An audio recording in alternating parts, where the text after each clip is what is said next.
Microphone activated.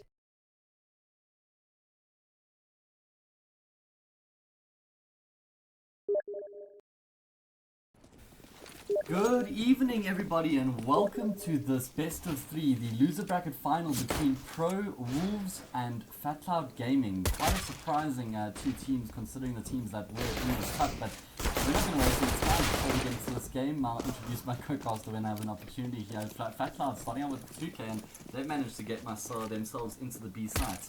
I'm joined by my co-caster Wham. Wham, why don't you take it away for us? Thanks very much, Hazy Boy. Yeah, it's going to be an interesting game. Both teams getting into the losers bracket after going 2 down to Bravado, and as we've seen, obviously, Fat Cloud having stuck it through the lower bracket a little bit longer, and here we go. They're going to take control of the site and have all 4 players just trying to battle off the singular stain. So, and I'll start by them and their aggression that we've seen. Actually, both teams have shown quite a lot of aggression throughout this event, and we've seen a great play from a team effort perspective as well. Additionally, I'd say more from Fat Cloud, whereas you've got a lot of individual play that is coming together nicely from Rush Me Please, Stain, Conspiracy on the other side on Pro.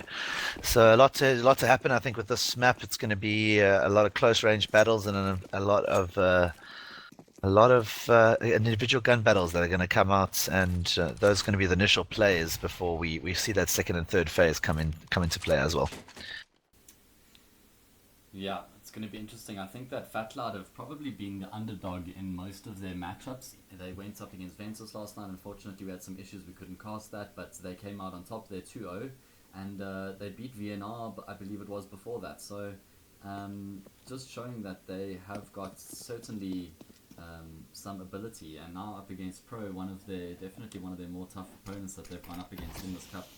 They've started well here, picking up the first pistol round. T-side cash. This is their pick. Next map being Inferno, which is Pro's pick. I think good balance in the middle. You're not going to expect Flippy to be so close to the smoke. Troggy gets one as well as Conspiracy, so things completely falling to the wayside here.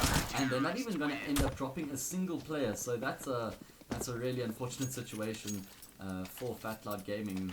They're probably not the exact way you'd like to start off a game, especially after picking up the first pistol round.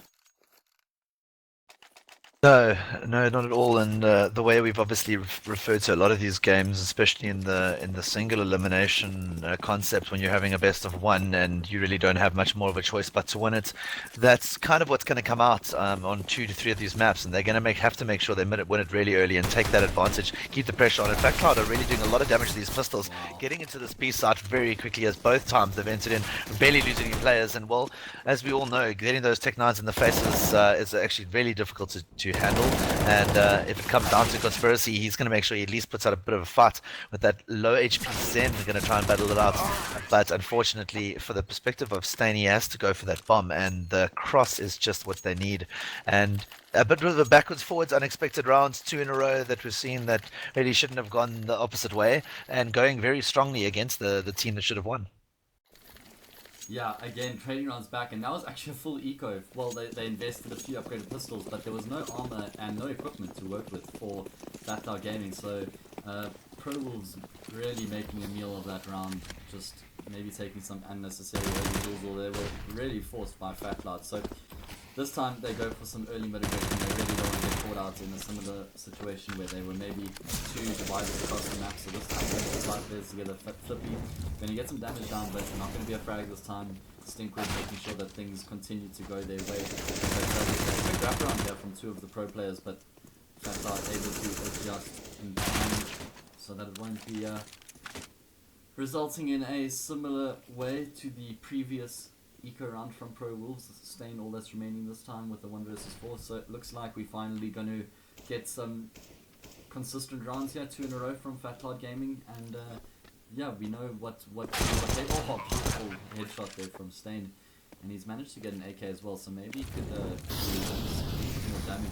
Modding, he's just going to reach the player, but going to get taken down before he can play off the back of it. So we could see quite an early advantage going the way of Flatlar here. Like I was saying, the T side really leaves itself open, and if you start getting some early pressure down, you could find yourself at that 9-8 scoreline quite early in the half. Yeah, those vital moments of getting to your expected number of rounds as early as possible really boosts for your confidence level. But something that we've seen from Pro especially as well is their ability to do well on the tees is almost equally matched to that of FC. And at the end of the day, that we've seen that those pistols have taken control, and there's two of them already taking down in the middle with the full AK bar coming out. It's gonna be problematic for this to continue if excuse me, the teams want to build any form of momentum, especially with their ability to both play role and tees. I think that it's going to come down to the level of frustration points that'll end up squeezing out one of the teams into that point of maybe just exceeding what their mandate. And well, in the end of the day, it's the second time now that pros pretty much survived all 5 players before winning a round that they should have lost, should I say. I mean, coming into a loser bracket final, such an important game, to be dropping against hard players is just something you need to have the discipline to not allow that happen. So Flatlar definitely some early cracks in the hold here on their T side. It's not even like they've attempted an execute before they have already lost 2 or 3 players. So backs up against the wall this round, Believe and Zen. Gonna have to try and make it work. Rashmi Please has pushed up quite aggressively here, so he's gonna have some decent information on what's going on towards B, but it looks like Flatlar are gonna be quite content just to go for the eco in this situation and try to save those few pieces of equipment as well as their armor and their rifles. Yeah, I think we may be down to a situation that there's going to be a lot of aggression, and as pros demonstrated with their pistols and their ability to take control of the map soon after that, it really hasn't been much of a battle coming back at them. So I think it's going to really come down to those massive pushes and the excessive aggression almost that I think we will see from both sides, especially on the T side. But as soon as they get ability to do that on the CT, I think we're going to be seeing that the Ts are going to get really squashed in quite early. And if they aren't careful, if they're going to be trying that counter push against each other, it's going to be almost a bloodbath in the first 15-20 seconds with a hell of a lot of slow play afterwards. So yeah, like I say, it's going to be that scenario where we're going to have to see who's going to come out in the initial players, and if they're going to the team with the most surviving players, in this case both times on Pro's pistol save or a little bit of an additional armor buy really ended up being in their favor. Yeah, and if they can continue to do that, I mean, Flatlar are going to have a real difficult time trying to close out this game, so going to have to make sure that that's not something that repeats itself. Double AWP coming out here for PROwolves. 1 on Rush Me Please, 1 on Flippy. This guy's good. We've seen some good things so far from him in this shield. So he starts off the account here, picking up the first frag of the round, and he's going to have a job here to control the middle for PROwolves. So he obviously does this across most of the maps, and he does a pretty good job of it. So that's going to be I'm interested to see how Flatlar Gaming adjust to contesting Flippy here with this control. Some vital plays that we've seen throughout this Shield itself has really been about that battle for middle, and we've had a couple of counter strategies where there's been a player or two, or team or two, should I say, that hasn't actually taken full advantage of middle and left it completely open. And we found that in the end of the day, those plays that are allowing middle to stay open is causing a lot of issues if you're not able to shut down the players in middle. And in the end of the day, Fat Cloud have now come back to make themselves have a little bit of a chance in this round. Before I say that, though, Conspiracy is just going to have his little 2 cents. And well, in the end of the day, we've seen Conspiracy be rather consistent throughout this shield, and he's really in the last 3 or 4 games he's consistently picked up 1 or 2 kills every round. He had one of the best scoring. Let's say scorecards against Bravado for their team. So it is something that we need to watch for them and the way he's going to be able to play, and just add that extra additional comfort to his team when they're having rounds of problematic pushes, or in a situation where they just need somebody to seal it out or get that clutch. Yeah, and that's what PROwolves and actually Fat Cloud have both been decent at doing in these qualifiers so far. So that's going to really prop us up for a good game here. I mean, I would be surprised if we didn't go the distance for the full 3 maps. But of course, still very early stages in the first map. Going to be an eco round coming out from Fat Cloud Gaming. Got the 1 AK to work with on Zen, which they saved. So still a small opportunity, but they're going to have to try and play around him, give him something to work with. They've got no equipment, and he's actually been taken out of the equation before he can even get anything done by Flippy with the AWP. Gets himself one, gets some information as well, not able to connect the second, and we could see a repeat of what we've seen with the aggression on the B side. So at least Rush is able to get one before they get close to the side. Froggy closing it out with a double as well, so things not going to get too chaotic, and PROwolves are doing a decent job on getting their economy going quite early in the half here. Yeah, their economy really is coming into play quite nice and early, even though that they ended up kind of causing themselves a problematic situation about like 4 rounds ago, obviously, which isn't too long in a CT's perspective, just enforcing that full rebuy, that buy up from winning that second round when they didn't expect to, all 5 players alive. They ended up saving 2 rifles, or sorry, 2 SMGs, and ending up having to buy 3. Following that, they lost a couple of rounds. So it is good to see that they've been able to maintain and ended up being 5, 3, and 4 players alive in the reverse order. So it's good to see that they can maintain that, and we've seen it time and time again on how quickly that economy can disappear. So on the cash perspective, you also want to make sure you're using that aggressive utility ability, and that ability to use those flashes in the right place, and the flames to push people out. And as I say that, they're going to go straight into sight with those smokes, and well, completely unchecked as Icy gets to move close to Toxic, where he takes down Conspiracy, and Trogi just doing the return. So a situation again, 2 by 2, getting taken out and allowing a 3 versus 3 scenario to try and take that ace out before the bomb even goes down. But before I say that, it's down to a 1 versus 2, as Rush Me Please now going to have to do all he can with that orb. Not the most conducive scenario to be able to retake a site by himself, but in the end of the day, he's landed a shot, not directly onto the player, of course, but doing some form of damage, and it's really going to be down to this first pick. If he can force those 2 1-on-1s, he may have an additional bit of chance. And he checks the corner, but only at the wrong timing. And in the end of the day, a 4th round now going in the way of the 4th round going now in the way of Fat Cloud, and that's ending to force Pro into quite a expensive rebuy. And if they're going to maintain that up, they're going to find themselves on 1 or 2 rounds, and they're back to that full save. And even as we speak now, their next round will not be a complete buy if they end up losing this one. Yeah, fragile situation at the moment for both teams. At least a bit of an economy to fall back on for Pro. So no AWP to work with, though. That is now on Smithers, and they're not going to have that extra control in middle, so Flippy decides to go a little bit more aggressive, holding in a close cubby here. Icy's going to take down Troggy on the B sides, and we've seen that once they do get these picks on the B sides, Pro tend to struggle to hold it. Rush Me Please is now by himself.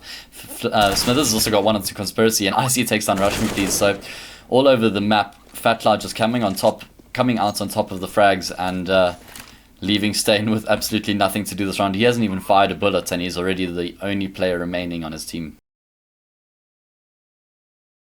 Yeah, the aggression on these rounds is really causing them to be a scenario that when a 3 or 4 players drop, if there's no massive bloodbath between the opposition and the team getting the kills, it's really a situation that you find you are going to be stuck with 1 or 2 players that are forced to save. We saw it in the other way around where Fat Cloud ended up wanting to go and save in their spawn, and they had about 35 seconds left.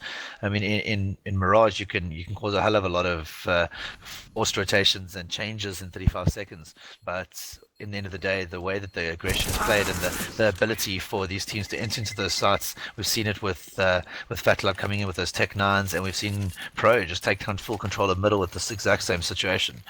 So this may even be that situation where we won't be able to directly call a map based on its natural ability for Ts or CTs, but just purely on the fact that it's going to come down to 1 or 2 rounds that's going to change this whole match's results and potentially each map itself.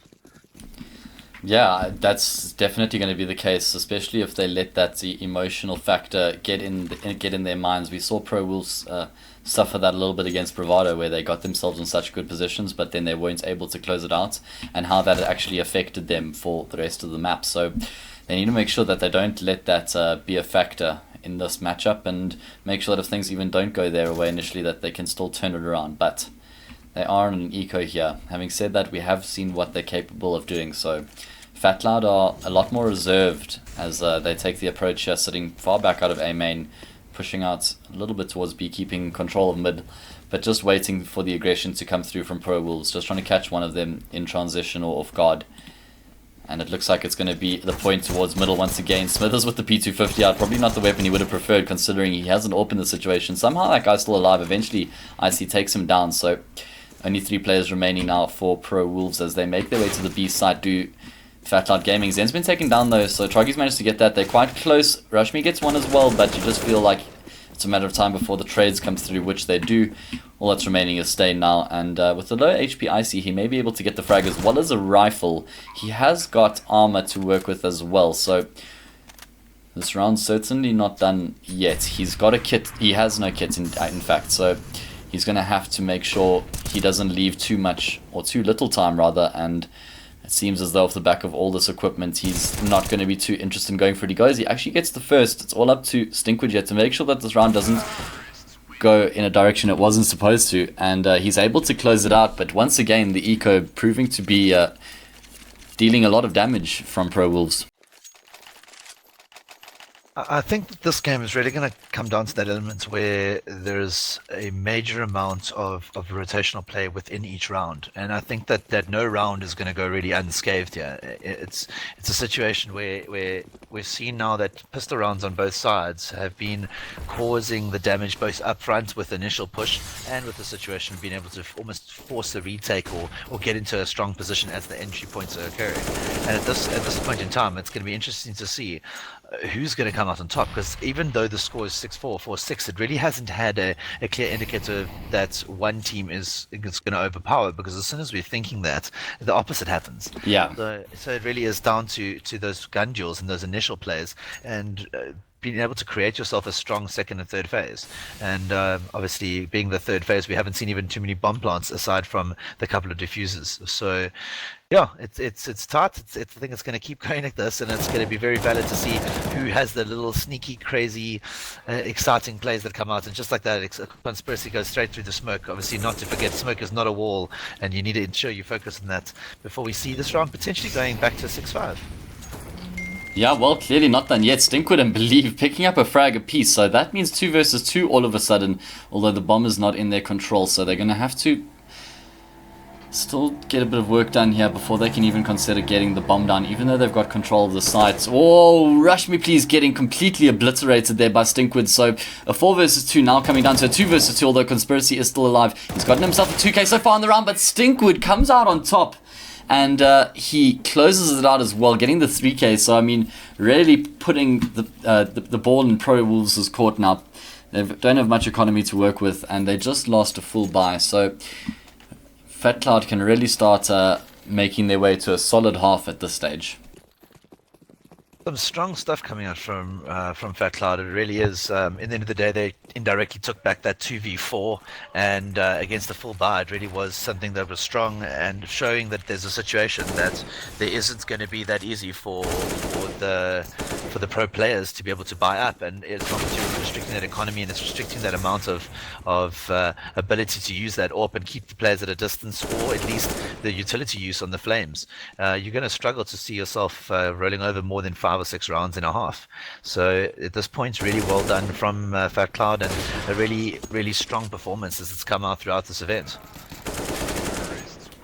Yeah, that's exactly it. And I think it may be a bit of a case of teams underestimating them, maybe not giving them as enough respect and as much credit as they deserve. So now that they've gotten themselves already 8 rounds in the half, maybe PROwolves going to reconsider their strategy a little bit, perhaps not take any open duels, because it has been a case of Fat Cloud just going for the initial middle control, winning that outright duel, and then having control for the rest of the round. So the AWP, once again, now they have got it in middle, still on Flippy. They're still only playing one player here, so if he does get taken down, oh, he just lands a beautiful shot through the smoke though, so not going to be the case initially, but Smithers is able to trade it back. So still going to keep the numbers game even, as well as take away that middle control from PROwolves, which of course is a great pillar of information. So now that that's been removed, they can really run the clock down. Conspiracy playing an angle in the smoke is going to take down Zen, who probably took a little bit too long to react there, and that's going to give them a little bit more confidence in this hold here. Conspiracy, he's playing the switch play between a main and highway, so they're quite happy to give up this mid control. Information that the hit is coming towards A now. Still 1 minute left on the clock and some decent equipment to work with. There is only 2 players here from PROwolves, so the numbers is going to be an advantage for Fat Cloud, but how are the initial frags going to go? Conspiracy, he's in a corner and he takes a frag once again, even able to turn it into a double. He doesn't even go down initially to Smithers, eventually does get the frag, but Stain is close enough to get the reply, and Pro getting themselves back into it after losing 5 in a row. Yeah, some vital plays coming out from Pro, some let's say half-saving initiatives created, but in the end of the day, well, it seems that we're going to see Fat Cloud pretty much going to struggle to buy themselves up in that last round should they lose this one and the next. So something from along those lines is really important to note, because you don't want that situation where you're trying to force yourself in the buy up, but your opposition have got a constant buy. So now that they've lost their losers bonus, Pro are going to be even more at a risk that should they fail this with the cost of CT, it's really going to be a difficult situation and almost a difficult judgment to make on whether you buy for the 14th or 15th. So in this case, I say 14th or 15th in the case of making sure that you get the full buy and not ending up spending too much time and wasted energy trying to get initial picks and plays. You've got to make sure you push for that 6th round and realize that you've got another round to work with and not make any dumb decisions all the way through. Fat Cloud going for the B play here. They get one, but Rush Me Please still in the corner, able to keep the anchor down. He does get taken down though eventually, so not going to be able to get any more work done. Believer is on 3 HP, so still a tedious situation here for Fat Cloud. Even though they've gotten control of the sites, things still a bit difficult to immediately get the bomb down. Although now that Flippy's been taken down, that's an extra avenue that's been removed as the Vents player have been taken down. Although Stain picking up a double somehow, jumping down. Conspiracy not able to give him the support he requires, and that is going to be now resetting the economy of PROwolves, and that's kind of been the name of the game of this half so far. They haven't really been able to get anything going, even though they've started on the CT side, which, well, probably 50-50 map, so I would be expecting a closer scoreline than this, especially if they go on to lose this final round of the half. And Troggy and Rush Me Please a little bit late to buy up. They're probably not realizing that it was that final round, but in the end may actually cost them, because Smithers may get an advanced angle in middle. Okay, in the end, not going to be the case. Flippy's still able to get you, but he only has a deagle this time, and he's going to get completely overwhelmed.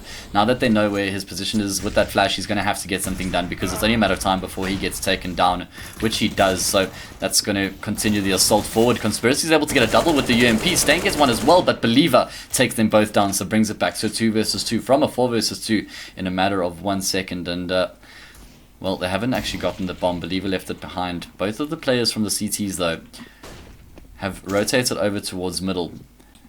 They probably can hear the push coming through highway as well, so at least they're in decent positions here to box the players in on highway. Nice nade, going to do some extra damage, and the T's have really got their backs up against the wall in this position here. Rush Me Please can get a lot of work done. Nice spray through the smoke. Troggy going to get one as well, and that's going to almost rectify the half there for PROwolves. 6-9, not a terrible scoreline, but that pistol round is going to be important. Yeah, time and time again, we've seen that pistol round come into play, and just being able to level out the scores has been such an advantage for the team trailing in the first half. And it's almost been a scenario where we've seen that if teams are losing a side that you would generally see as the strongest side on the half, they're coming back and winning that pistol, and then you're almost seeing that they don't end up even seeming to have any experience of the loss on that side, and they end up playing just as well, if not better, against the opposition did as on the weaker side.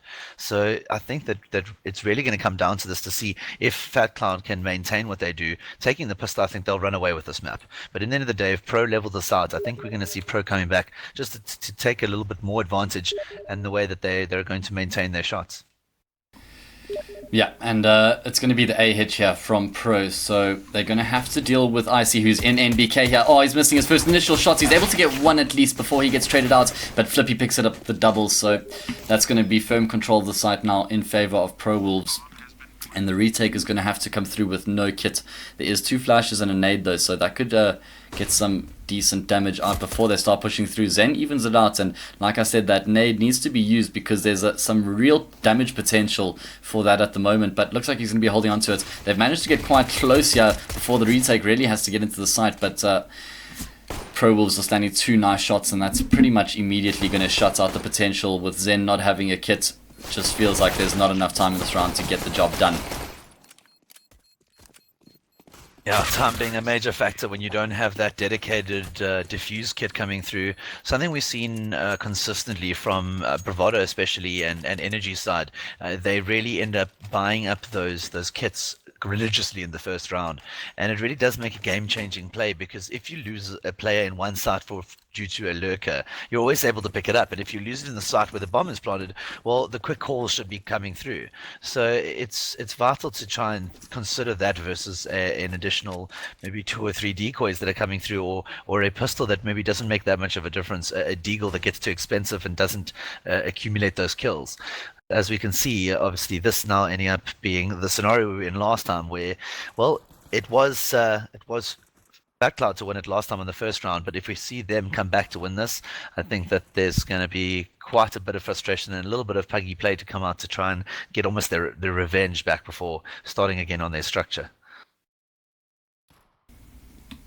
PROwolves playing so patiently, sitting so far back, just waiting for any aggression to come through from Fat Cloud, but they're not offering it at the moment. They're rather just going to be waiting over to a site to see if they stack over, maybe get a good guess, and the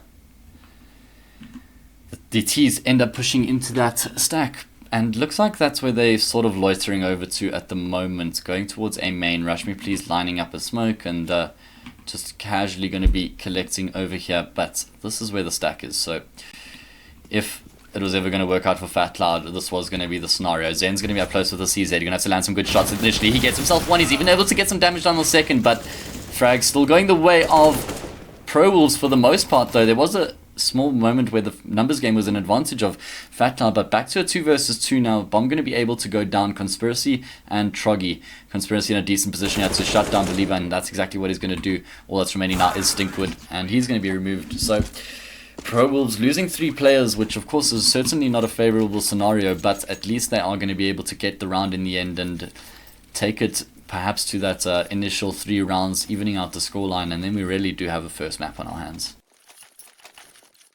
Yeah, and quite a nice map pool we have tonight, obviously, being the end of the day that we have Cash and Inferno for the first 2. I think it's going to be interesting to see how this aggression works out and if it's going to maintain onto Inferno. We've seen both these teams play on Inferno with quite a high level of aggression, and especially trying to take control of Apps and Banana has been a massive battle, and the forced rotations have come out in certain perfect timing for Fat Cloud, but in the end of the day, Pro also doing some good rotations, ending up not always working in their favor, but they're going to need to make sure that they at least learn from this map whatever they can take into it, and use that ability on that close play and that additional aggression at certain times, as they are able to show just the same in their T's now. Yeah, and you said it earlier on that Pro on the T side, they certainly are capable. So Fat Cloud, as well as that, so that because they're that more inexperienced team, they may be able to just roll off a little bit more with the frags on the T side and not be as structured as needed. But CT side, that structure of course is really important. So I'm not sure how they're going to fare against this really powerful T side from PROwolves. So we're going to have to wait and see what happens in the next buy round. But all three players in Squeaky Door here really just hoping that one of them exits, and that's not going to be the case. All of them going over towards CT. So going to be waiting in vain, at least catching out Stain, who was waiting behind. They may even have forced the guys to stay for a little bit too long there. Smithers is going to go down, but he's going to force Rush Me Please to go down along with him. So 9-9 is the scoreline, and we're about to go into the first buy round, which is going to be really important for both of these teams' confidence. Some vital stuff going to come out now, and obviously we've seen time and time again that the economy that happens on this, or spent on this fourth round of the second half has been one where nobody's really held back, nobody's thought about the future rounds, and it's really been good to see because the battles have gone often in the opposite way of the way that the round has started, or at least the half, and we get to a position where a lot of situations happen that once you lose a couple of buy rounds in the second half, we're seeing sometimes a lack of concentration or a lack of let's say foresight to be able to see yourself just not losing your temper, get yourself into a control perspective, and not just simply buy up thereafter just for the sake of buying, and also not just walking into sight. We need to make sure you see those flashes come in. Chogi being lucky enough to get those two without anything, his own team ending up flashing him as well, but those things are only going to work so many times, and as soon as you progress into the next level or the next point of the map and somebody has picked that up, it's going to be something that will really break your confidence and try and force you into doing things you don't normally do. Yeah, this looked almost unlosable for PROwolves at one stage, this round at least. But now a 1 versus 3, Zen, okay, he's immediately going to go to the save, so he doesn't even fancy his chances in this 1 versus 3, even though the bomb hasn't gone down yet. So I'm not sure. I mean, at 9-9, maybe you want to give yourself that shot and just go for it, but rather going to go for the save. But not the worst decision either. Of course, you know, also on the opposite side of that point, because it's so early on the game, there's just points in trying to build up that economy and not rush into trying to win those rounds. Of course, this only takes Pro to 10, so still a good opportunity for Fat Cloud to get back into this. But this is going to mean that Pro have won 4 in a row and just showing some early dominance in the second half. Yeah, some great vital dominance that needs to be shown. I mean, in the end of the day, it really was a rocky start in the first, say, 6 rounds. In the end of the day, Pro did pick up those four of those 6, but it really was backwards and forwards, and it's a situation that's, I don't know. I would definitely say that Zen should have tested his luck. And I know it's early, you want to build that economy, but it's something that if you get 1 or 2 frags, it just really gets yourself into that confidence scenario. And his team is going to have to pretty much double save pretty much double save in the end of the day if they want to get everything full. Staying in there, buying up as well, obviously to protect maybe that M4. But in the end of the day, sorry, not Zen. Believe to just be able to protect that M4, otherwise a miscommunication, and if those are things are happening already where players are saving weapons, well, it needs to make sure it works out, or there's going to be a hell of a lot of follow-up frustration too. Yeah, that's definitely would be the case. They've taken down Stinkwood now, so 4 versus 4, that SMG is over towards B and he's playing behind the box, so he's kind of just that solo player hoping to keep it down on the close angle if that's where they push. But they do get Smithers in middle, and that means that middle is completely vacant, so they're going to start making their way immediately towards highway quite aggressively as well. They may be able to catch some of the players off guard here, and there is the rifle now being taken down, and all that's remaining on A is a lonely little Icy with the 5-7, able to get 1, but now that they're wrapping around him, really doesn't have much space to work with, especially considering his teammate isn't at any angle to help him. Believer now with that SMG, and like you said, I mean, this could really cause some unnecessary frustration within the team if he goes down without getting a frag even, and that's going to be the case. So now that the whole team's going to be able to buy up, he's going to be forced onto that SMG. At least they could get the AWP here if they wish, and really everything they would like. But this is one of the one of the last buy rounds that they really the last opportunity rather to keep themselves in this map, not a map that they want to, or not a round rather that they want to consider losing. No, that's exactly right. Because also you have to have the analysis that in the last 9 rounds they've only won one. So you don't want that situation that you're trying to fight your way back into such a stronghold and such a almost a bulldozer on the way that the rounds have just accumulated. It's like been a scenario where a spinner's come on in a match of cricket and you've just ended up having 5 or 6 balls bowled before you can even blink, and we're 5 rounds into the second half already and all 5 have gone the way of Pro. Whereas if you look at the last 8 rounds of the first half, it's FC that were going all the way. So it really does change up very quickly, and as soon as that lead gets a little bit too far, they're only going to be able to really rebuy up on the 13-9 scoreline, and it's going to be all of that to play for. Pro finally look like they're faltering here, as they've dropped the 2 initial frags. And looks like Fatloud have also adjusted to the B push coming through. They rotated the extra man across. Nice little boost potentially coming out here as well. So at least they have a decent read on the situation and giving themselves a good shot at this, trying to keep control. But we have seen what's happened in these scenarios when teams have got a disadvantage. They seem to just pull 2 or 3 quick frags out of nowhere, but they don't have much time to work with yet. Troggy does get 1, so bringing it back a little bit closer. But with the time running so far down here, all of the players are just slowly closing in on them, and yeah, before they know it, they've already lost their support and staying left in a 1 versus 4. So Fatloud are going to be getting back into it here, and taking us to a competitive scoreline, 11-10. Man, like I said, we have a game on our hands here, so really just following up on what I said. I think you're getting some notifications on how much it's what's happening. Yeah. That's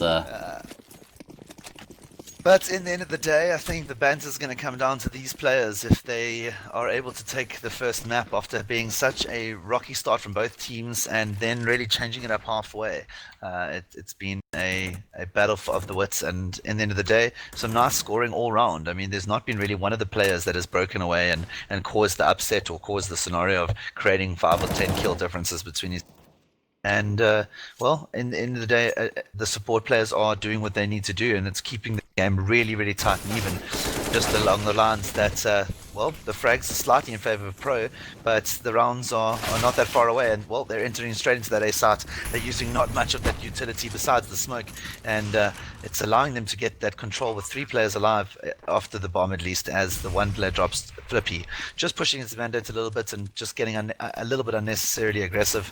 And now it's going to be up to that time delay, but all that matters is that they have 3 of those defuse.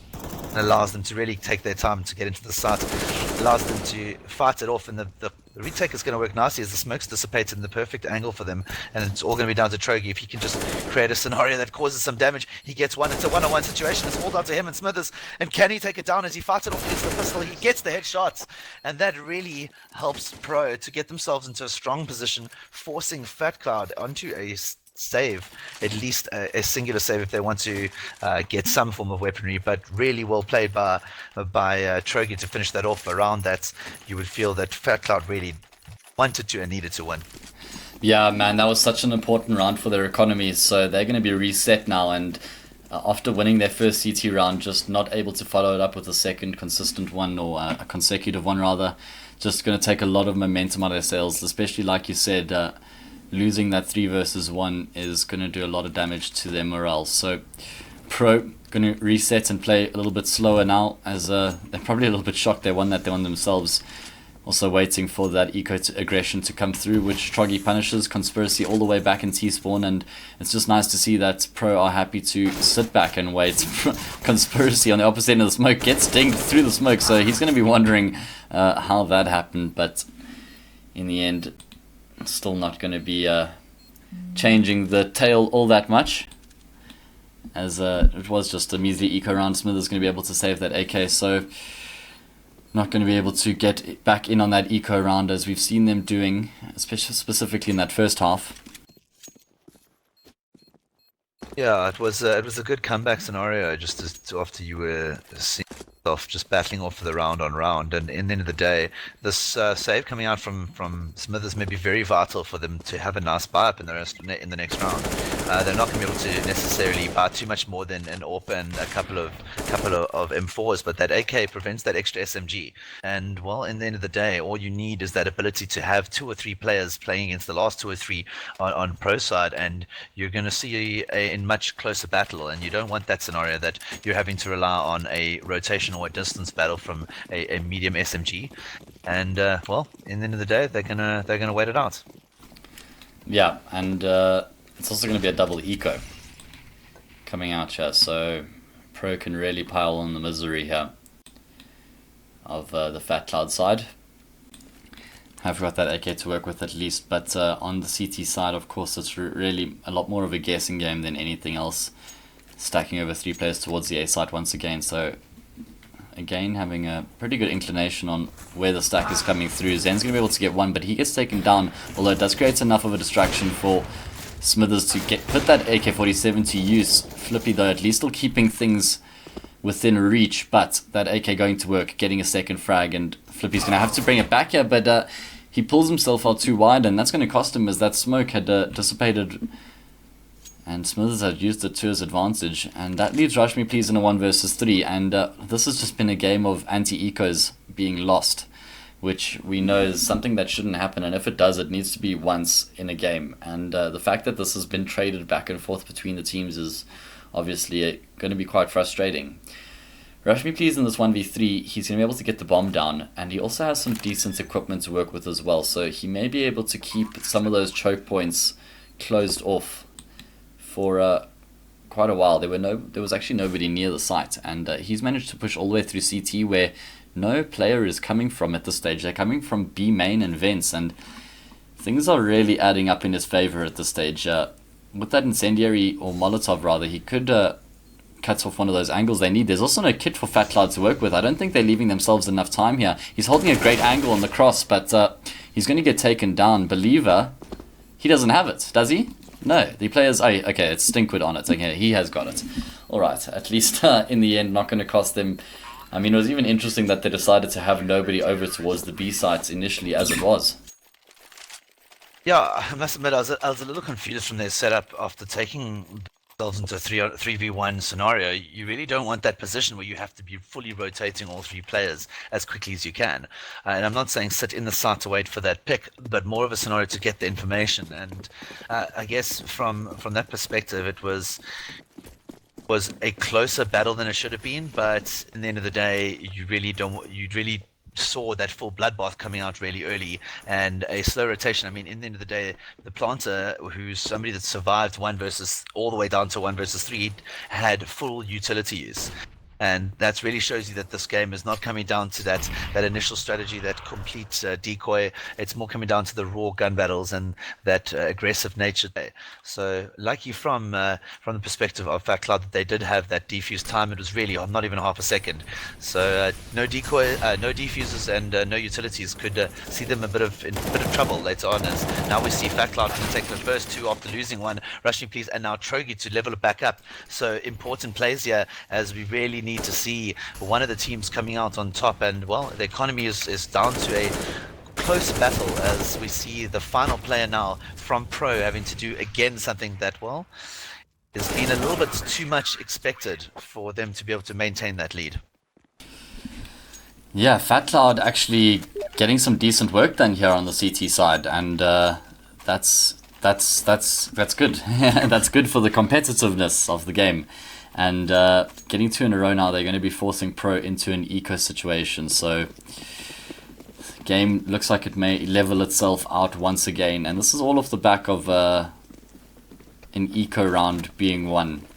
So interesting to see how that's going to be affecting the notion of the rest of the half here.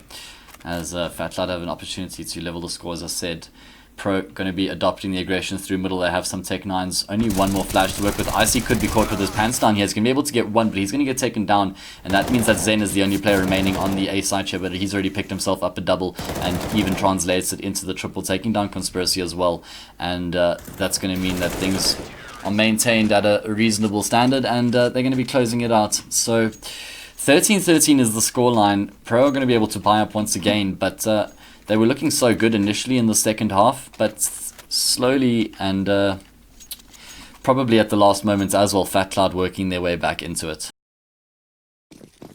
Some reversal play coming from that first half to the second half. Really, a similar situation exactly in inverse as the first bit of this half, the last bit of the last half, ending up being consistent play from opposite teams. And now going back into that 3-3 or 3-2 winnings position, where we're really going to see the next round. Really, I mean, in the end of the day, you're going to see that Fat Cloud can buy no matter what in the next round. I think if you see Pro losers, they're going to struggle to try and seal the next or the round after that, and it's really going to come down to Fat Cloud not losing must-win rounds. Oh, well, they're going to get an early advantage here. Icy taking down Trogi, so 4 versus 5 now. Still quite a lot of time on the clock here. Pro don't have to fully commit to this B site, but looks like they're going to do it anyway. Stinkwood is here on B. He got support from Smithers with the AWP. Both of them have gotten a frag, so now they've got the advantage in favor of Fat Cloud, and Stinkwood's going to get another. So Stinkwood and Smithers just proving to be too strong on this B site, and they're going to shut down the buy round from Pro. And the question is, are they going to force here, or are they going to allow Fat Cloud to get to that 15th? They should just level out the economy a little bit, get some Tech 9s and armor, a few pieces of equipment to work with. But you can see it is a really in-depth conversation going through, and looks like it is going to be the eco in the end. And I'm really surprised we haven't seen a pause, because when rounds are like this and things just get traded back and forth, and you don't really you're not able to get anything consistent, or things have been going your way and then all of a sudden the opposite team has gotten back into it, you just need to get that pause, break that momentum, and also remind yourself of how well you've been doing in this map so far. It's very quick to forget that and start becoming negative. As we see here, full eco stacked up towards A main, and they're going to be executing into 4 players, or 3 players rather, from Fat Cloud Gaming. Still no frags yet. Eventually they get 1, but Pro have already found themselves 2, and that means that's all that's remaining in the site is Icy, but he's found himself a double before he's been taken down. Pro at least giving themselves a decent shot at this round. A vital round for them to get a shot at, and they were lucky to get through into the site without losing players. But as we see this now, a 2 versus 2, AK with no armor, exactly as you were saying they needed to, and Stinkwood just getting that spray down through the smoke, maybe a very vital play to ensure that his team takes this 15th round. And in the end of the day, I think it's coming down to those players that Pro are not trying to enter into site using any form of utility. They're landing a couple of smokes if they need to cut off angles, but there's no aggressive natured flashes. There's no flames pushing players out of position, and there's rather flames to try and cut them off from getting out. And in the end of the day, that's not working out very well, and it hasn't for the last few rounds.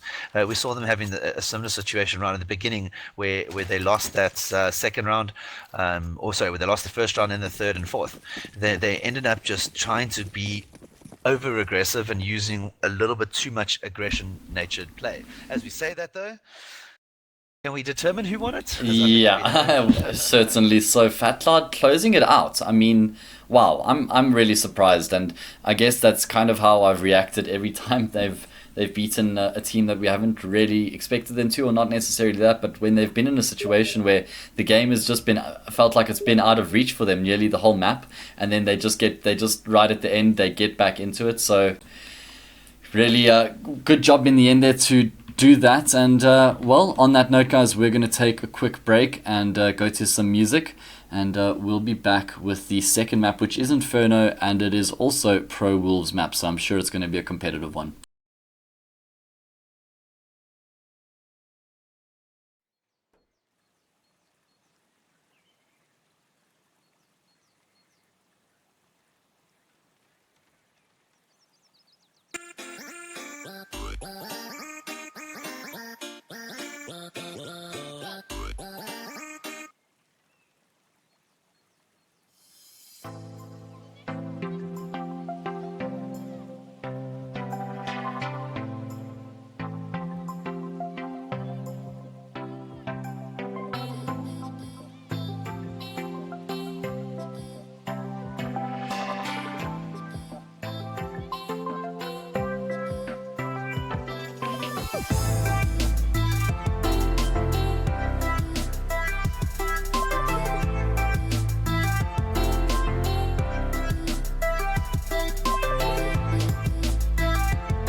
Good evening, everybody, and welcome back to the second map here between FatCloud Gaming and PROwolves. The first map going in favor of PROwolves, or FatCloud Gaming, excuse me, actually the upset scenario. So, moving on to PROwolves map now, I'm joined by my co-caster Wham. How are you doing, Adam?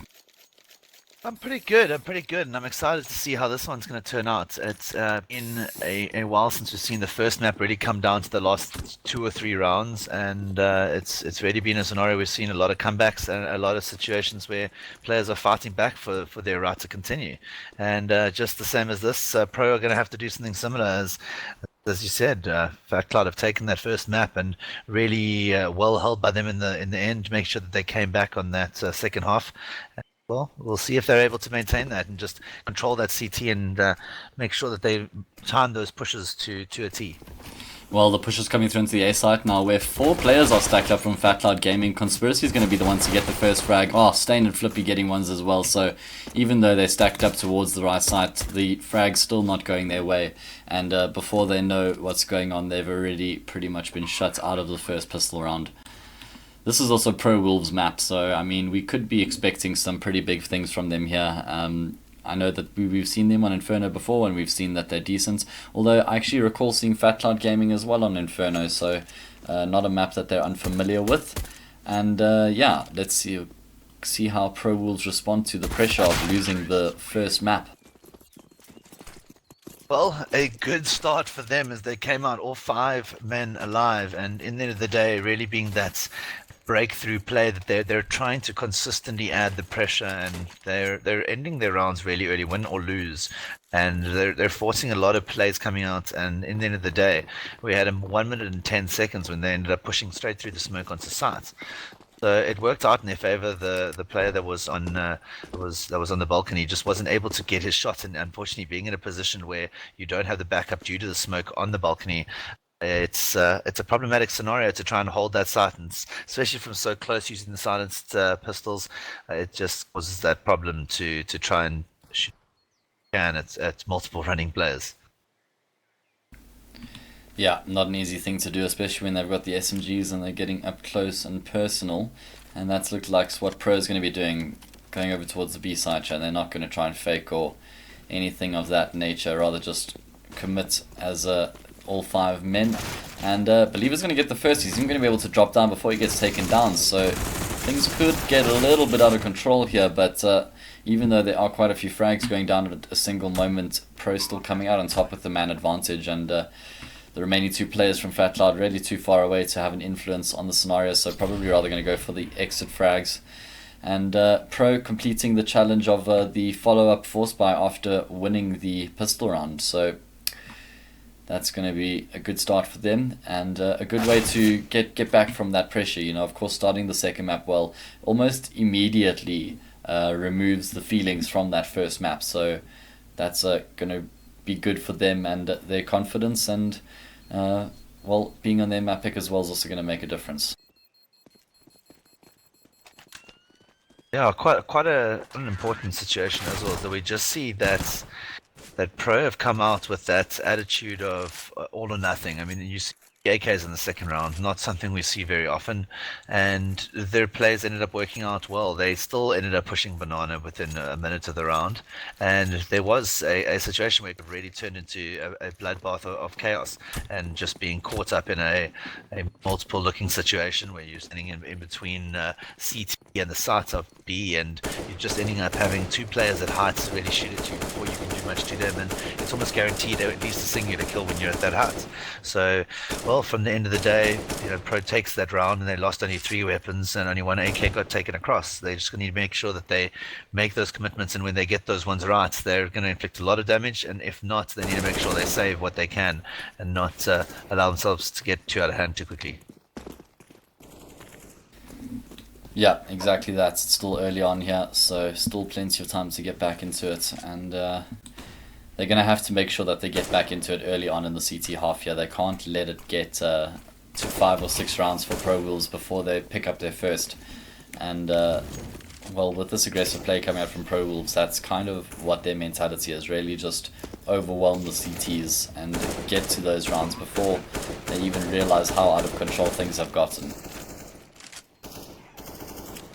No, this is true. What I want to worry about is if Pro maintain this aggressive nature and they don't end up going back to a default or setting up in a scenario where they're able to get a strategy going and at the same time, you find that Fat Cloud have found a way to slow them, to flame out the entrances, to prevent that aggression, that early aggression.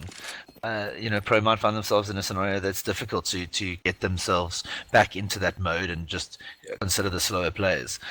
So it also is then an importance for the next map, and when you're going even into CT, not to overextend your boundaries. So, this early aggression, I think that it will be stopped at some point, and if it doesn't, look, then the Fat Cloud are just going to suffer the consequence of constant aggression, not being able to set up. But I think that they've come a long way, and they've taken that first map. They do know how their team is working together and getting that structure going with their team gelling, let's say, and well, that's going to be vital to see them trick away at this. They're actually going to be ecoing another round here, so that's quite an interesting decision. That they already lost the three first regulation rounds, and they're going to be ecoing for a third in a well. They forced the first two, of course, but ecoing in the following two. So they just want to make sure that they have full equipment and probably two AWPs to work with, locking down both A and B with one apiece. But this is going to allow PROwolves to get a fairly early, decent stage advantage here. And also at the same time, I'm sure they wouldn't have been expecting an eco, so they're going to be playing a little bit slower here, just trying to find the information, see what's really plotting here on the Fat Cloud side. And well, they've gathered themselves towards the top of Banana at the moment, and that's where there are three Fat Cloud players. As I say that though, one of them opting to rotate out, that being Believer.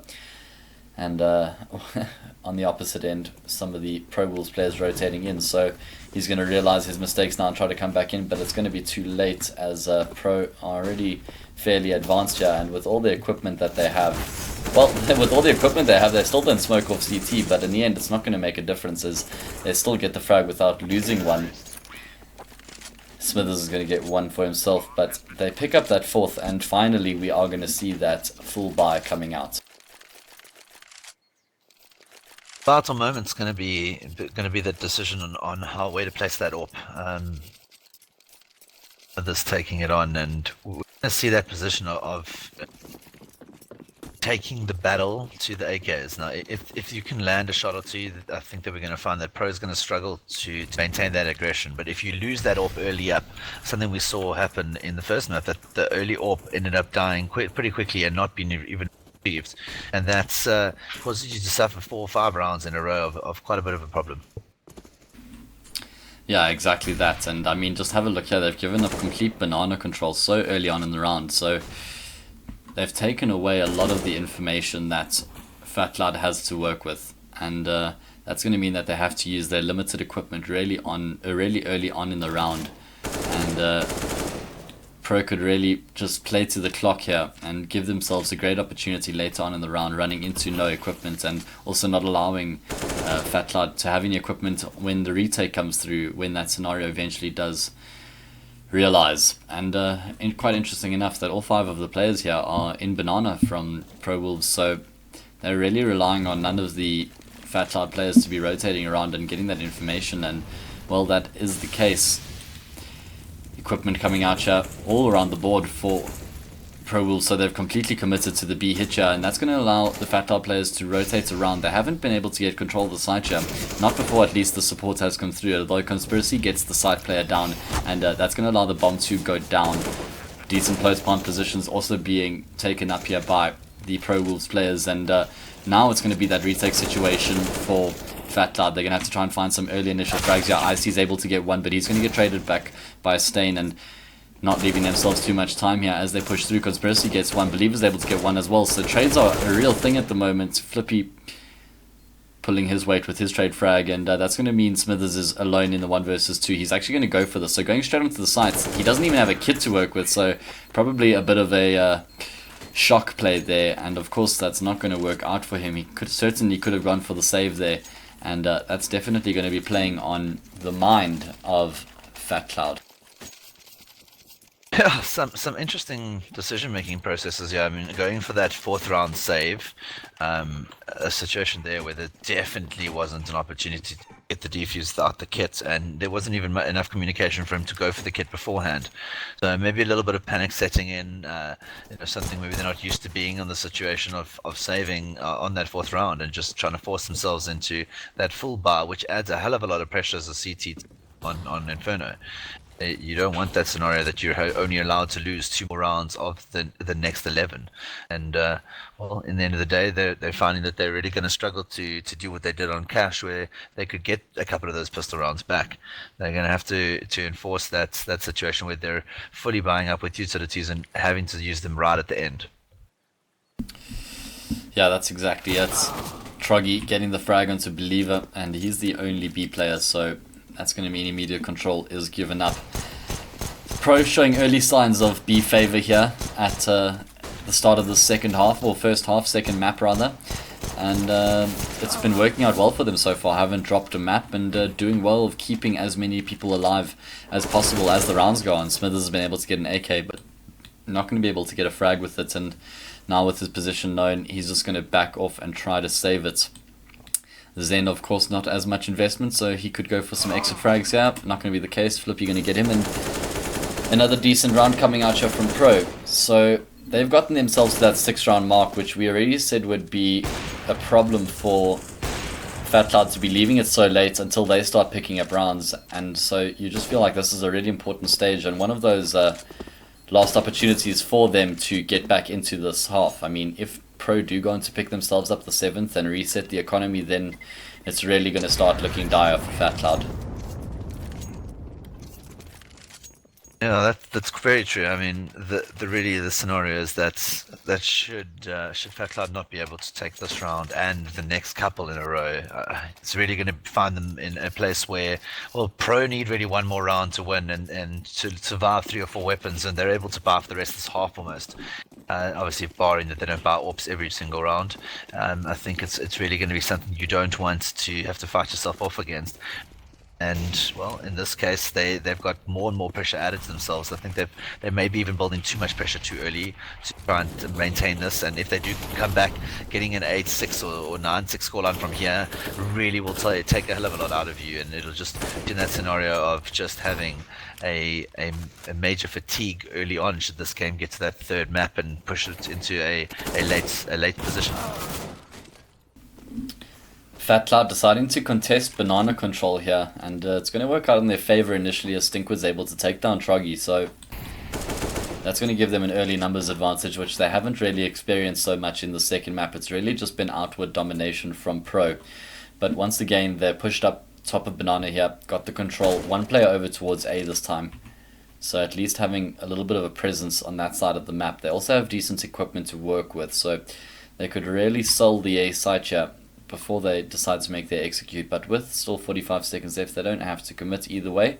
Stain, he's managed to get a decent position in apps here, so maybe with that they could rotate around. But like I said, with having that equipment, they could fake either on the A or the B sides. Stain is going to get taken down by Zen, and that's a real problem because he was an important factor to their attack. Not going to make much of a difference regardless, as Icy picks up a double in middle, and it looks like Fat Cloud are finally going to be able to pick up their first round of this second map. Very important round, as we were saying, but unfortunately, I struggle to see what the scenario was though that they had Zen up in the apps area, and they had Conspiracy pushing through middle, and well, sorry, not Zen, it was Flippy, or was it Russian? Oh, it was Flippy, I think it was. Actually, allowed to Stain. I do remember it was Stain. Because the way that he normally plays, he's got a very good aiming spot, and that's how he gets a lot of his rush plays. Same as Conspiracy, and I found both of those players did something they don't normally do. And I hope that there's not a little bit of over eagerness to setting in, because in the end of the day, there's only really been 1 bar round. And from that perspective, you need to make sure that you're doing your executes and your headshot presets really early, because in the end of the day, that's all that really cost them was where they were pre-aiming. And well, a round like that 2 or 3 times in a row, and you're going to start forgetting when you lost one a bar. Yeah, well, they're going to revert to the immediate aggression, yeah, straight over towards A. Smithers gets 1 as well as Icy, so it's still the advantage is in favor of Fat Cloud, and this is a problem because Pro haven't managed to get themselves onto the A side here. Conspiracy taking down one, but Zen is still in the stitch position, so they're going to have to deal with him. Oh, and Conspiracy is going to do that perfectly fine as he takes him down, and now 2 versus 3, and a late in Molotov is going to force them out of that Archers area. They also have a second one to work with, so Flippy could follow it up here, but it doesn't look like that's going to be the case. Conspiracy going to pick himself up a third, and could he translate it into the fourth as well? Not going to be the case just yet.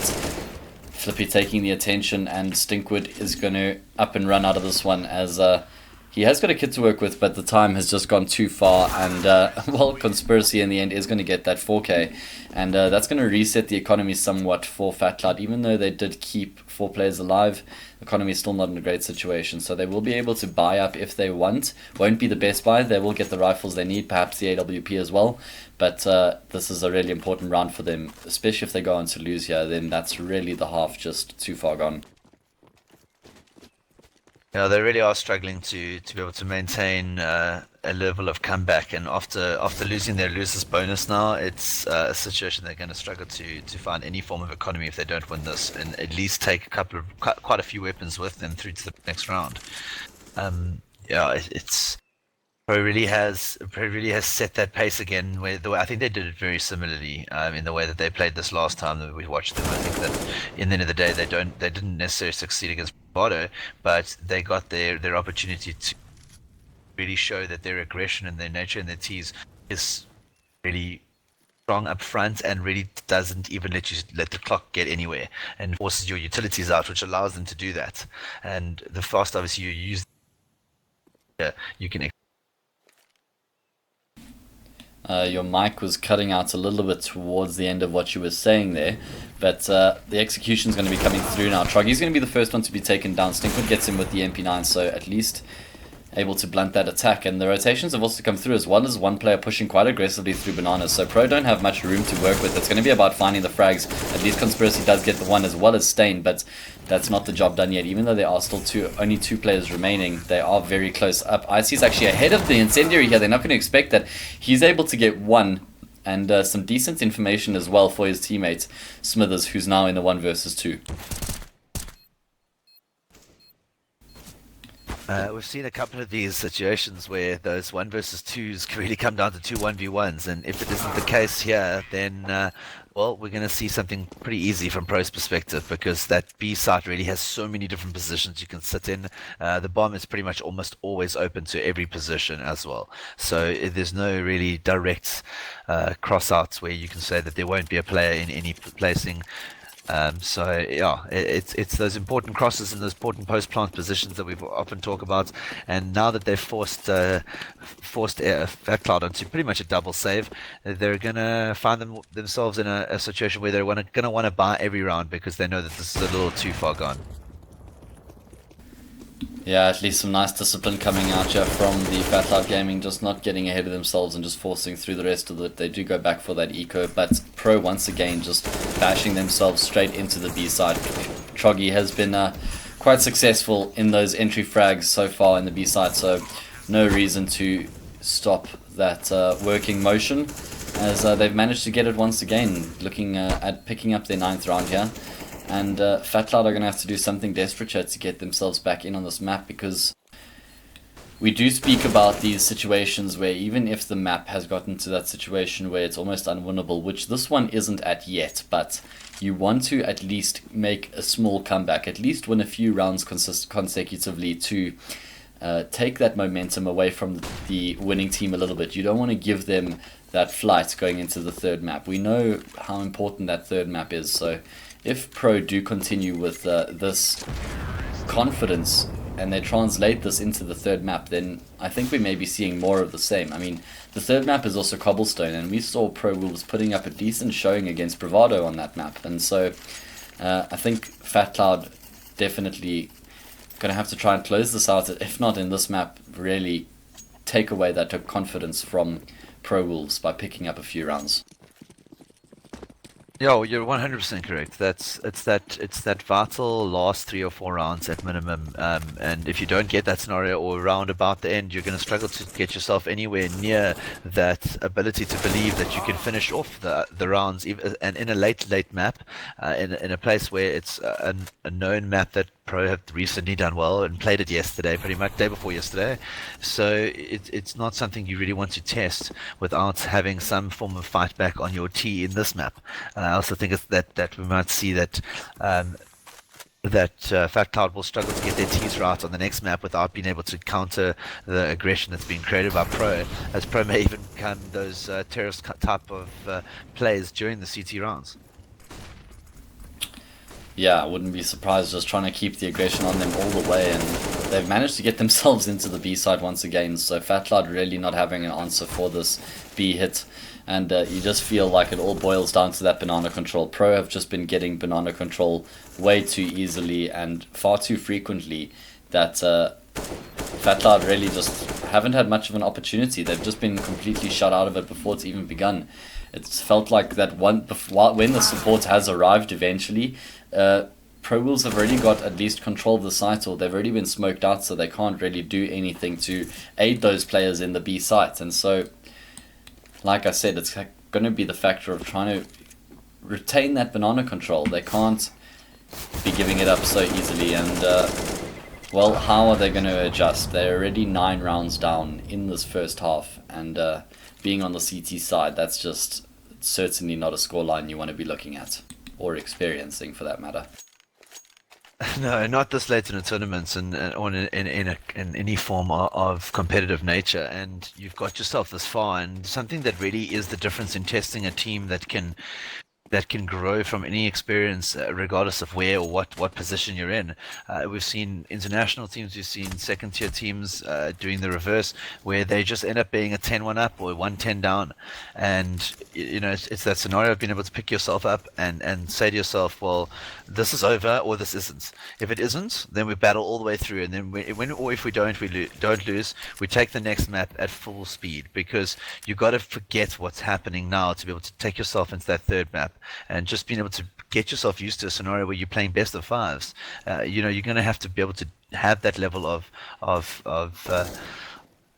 endurance. And as I say, that Pro walk into B, basically once again taking 2 versus 1, even though this is pretty much a Superman scenario. Pro really have taken that fight all the way through to Fat Cloud, and that's the situation that you don't want to allow the team, as you were saying, to carry it through and allow them to use that kind of play in the point of actually throwing you off any form of confidence. Yeah, but at the same time, I mean, how much do you actually invest in making the comeback? But we'll talk about that point just after this. This is still a 2 versus 2, and there's a kid to work with as well. Smithers has gotten a frag onto Rush Me Please, and now that Flippy's taken him down, Zen is going to know exactly where he is. He does have that kit, like I said, so he has a few extra seconds to work with here, but it's not going to make a difference as Flippy annihilates him with that P250. But like I was saying, how much effort do Fat Cloud make or invest in making this comeback? I mean, when they switch over to the T side and the half is already as far away gone as it is, I mean, if it's a 13-2 half scoreline, then it may just actually play better for them to just end the map right there and there and go to have their break, get a coffee, get a smoke, whatever the case may be, and come back in with a fresh mindset rather than trying to make a comeback that is probably futile. 100%. I mean, that's exactly an option that would work out well. And I must admit that when you do add that amount of extra effort and extra time, even if you do come back and win this and then take the next map, or don't win this but have to fight your way back to 16-14 and then have to play that map, tomorrow it's a different story. Tomorrow you're getting into an 8 p.m. battle against Bravado again. And that's the situation that you're really going to be playing on your mind when you're getting into that third map and you're trying to find your scenario that works for you. And that's extra comeback placing and your post plants you start over analyzing. So key decisions, as you were saying. It's very vital to try and think of ending a map or whether to invest that extra effort. And obviously, depending on your exposure and your experience, that's where you'll find an extra amount of added efforts that you need. And also insights into what to do in that scenario. And maybe you feel that there aren't enough experienced players in, well, both of these lineups. I mean, there may be experienced gamers, but not necessarily experienced players. I know Smithers played a lot of Counter-Strike in the past, and a few of the other players as well, but maybe not at the highest level, at least in South Africa. So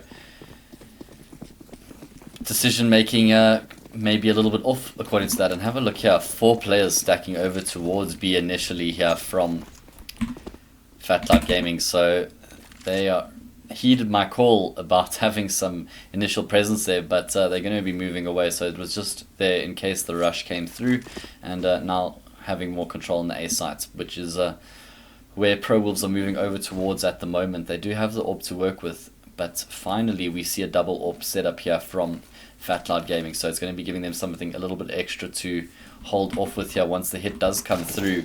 And well, that's exactly the case here. Smith is able to get 1, Zen on the opposite end also getting 1, and that's going to give them that numbers advantage, which they've dealt fairly well with on this map so far. Flippy and Stain are the remaining 2 players, and they've got an opportunity, quite a few opportunities here in fact, and they're going to choose to go for that Archer's play. Believer hasn't wrapped just yet. He misses his initial shot with the AWP, and that's really important because that means that the B site is now completely vacant. Stinkwood is still close by in Banana here, but he's not going to be close enough to catch them on the cross. They're actually going to go back all the way through Church, and that could mean that he could get an angle to hold them out, although they do still have some decent equipment to work with, so they're going to be able to get onto the site and get the bomb down here. Both of the CT players are coming from the Banana position, but they're going to be able to... Well, actually they're not, I lied. That smoke means that both the T's can rotate back towards Church, and Fat Cloud Gaming are not going to know this, but a nice shot from Stain, or from Smithers rather, is going to take down Stain, and that leaves Flippy in a 1 versus 2. He's going to take a forward position to try and make this an early 1 versus 1, but not going to be the case. And Fat Cloud Gaming get themselves a third, and you feel like if they pick up at least 4 rounds in this half, then they may be giving themselves at least the bare minimum to compete with. Yeah, that 4th round is rather vital, and again forces you not to have to only rely on your pistol win. But once you get that 3 rounds, then you're back at a situation where you're 7-12 down, and it's just 1 or 2 buys, and you're completely in it. And we've said that, I mean, multiple times in this Shield, that it's just in that situation that those comebacks are possible, and they pulled off time and time again. And this aggression can be really early, as Pro does take a 1 versus 1 trade, which they will take any day at this point in time, as they want to make sure that they get full control of that site. But Fat Cloud should learn from this very quickly, and they will make sure their rotations come in, as they do trust that, well, Pro are good at this B site. Stinkwood seems to be up to the task initially, but can't really follow up, as he's going to be taken down. A little bit overzealous there from Flippy. Also be removed. Only 2 AWPs here to work with for Fat Cloud, so definitely not the best weapons for the retake, and they're going to have to make them work here. They do at least have the kits to work with, so got that extra time, but with all this equipment still remaining on PROwolves, they could really just force them out the site for extra amounts of time than what would be normal.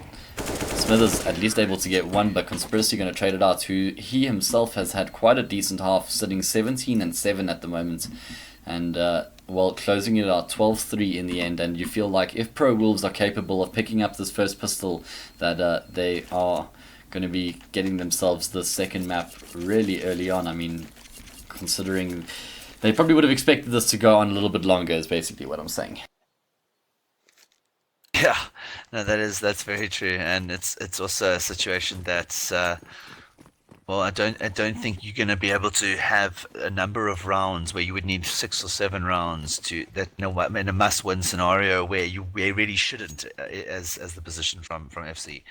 I mean, if Cloud want to be able to try and win rounds, they shouldn't. You know, those pistol rounds against the bars, the force-ups. If they want to win 6 or 7 of those, then that's the situation they're going to face if they don't take this. So a hell of a lot of pressure being built up. And here we go. The first rush, very similar to the way that Pro pulled it out. But Pro winning this one again, as they take on 3 of the players, only losing their singular 1, as Conspiracy still stays alive in one of the most favored positions for a lot of the Pro players to be able to get themselves in full control of the site. And then, well, Smithers has still got an opportunity. He has put himself back in a 1-on-1, but he doesn't get to land the final shot. And Trogi's going to take it and pretty much steal this the second map off for Pro, as, well, that was really, really close in the long run, but a little bit too little left too late.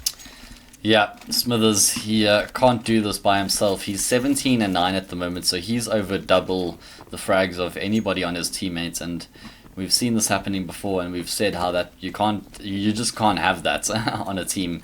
There's going to be no success found in that map if you've only got one player finding his frags, and well, we're seeing the result of that. Fat Cloud are going to be forcing up here, and they've been quite successful with their Tech 9, so Conspiracy is going to be backing off a little bit more here, taking the jewels on the angle, gets himself the first, not able to complete the second, and he's having some pressure applied here from Stinkwood. Still one player to be dealt with here in Ditch. That's going to be Stain, and he gets taken down. So now a 3 versus 3. The bomb is in Library, though, so that's not a favorable position, and Rashmi Peas is going to have spotted that out. So even though they've gotten themselves control of the A site, they're still not going to be able to capitalize on that.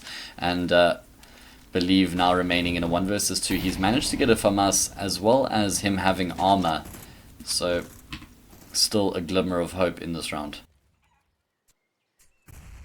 Yeah, another situation that Cloud have put themselves in a situation of having to win a 1 versus 2, and if Pro are going to be wise about this, regardless of the scoreline, they need to make sure there's no two 1 versus 1s once again. We refer to these things as the general basics, but this is one level up. This is making sure that no matter what the score is, make sure you got both angles checked, and he almost catches them both off guard, as the transfer for that spray wouldn't have been too difficult. But at the end of the day, now you're down to the 14 scenario. That comeback is either really a hell of a comeback, which I wouldn't say is worth the investment in time, and in the end, fighting for 12 map points is not something that you really need to worry about. Focus on that next play and focus on what you're going to do in that break and how you're going to forget about anything that went wrong, and just remember the fact that you are at a point that you can win at any given time.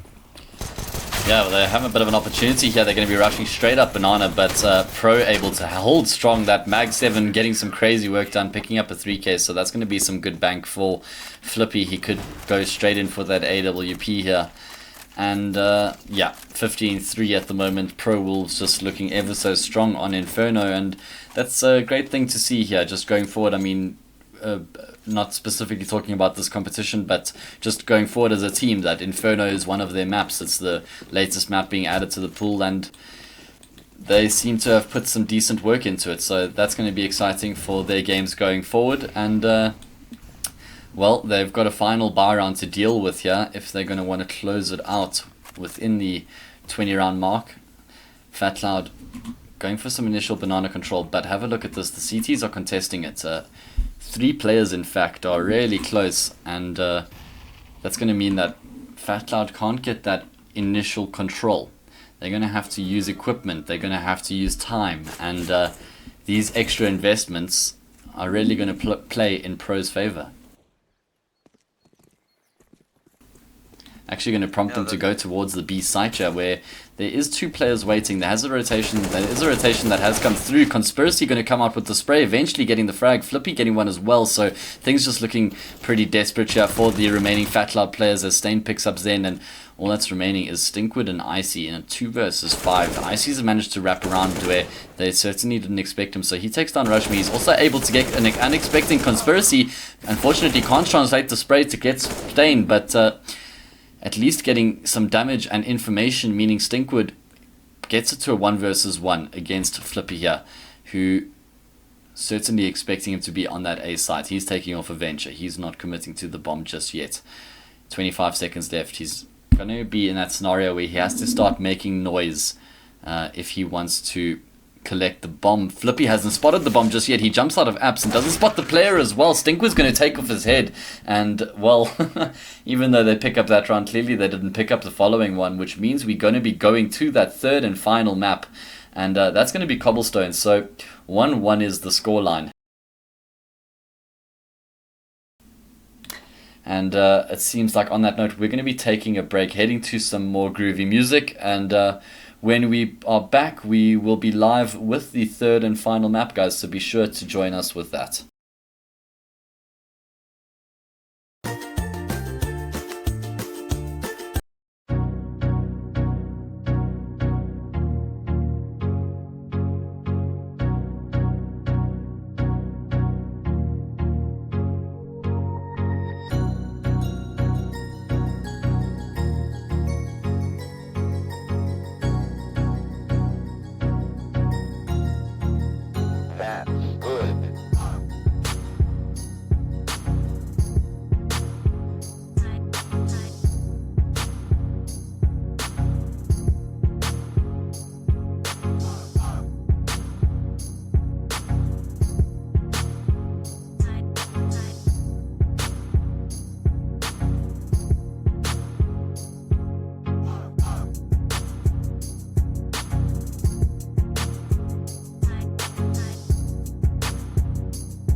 Good evening and welcome back, everyone, to this third and final map between Fat Cloud Gaming and PROwolves. Been saying this name so many times, I'm starting to forget.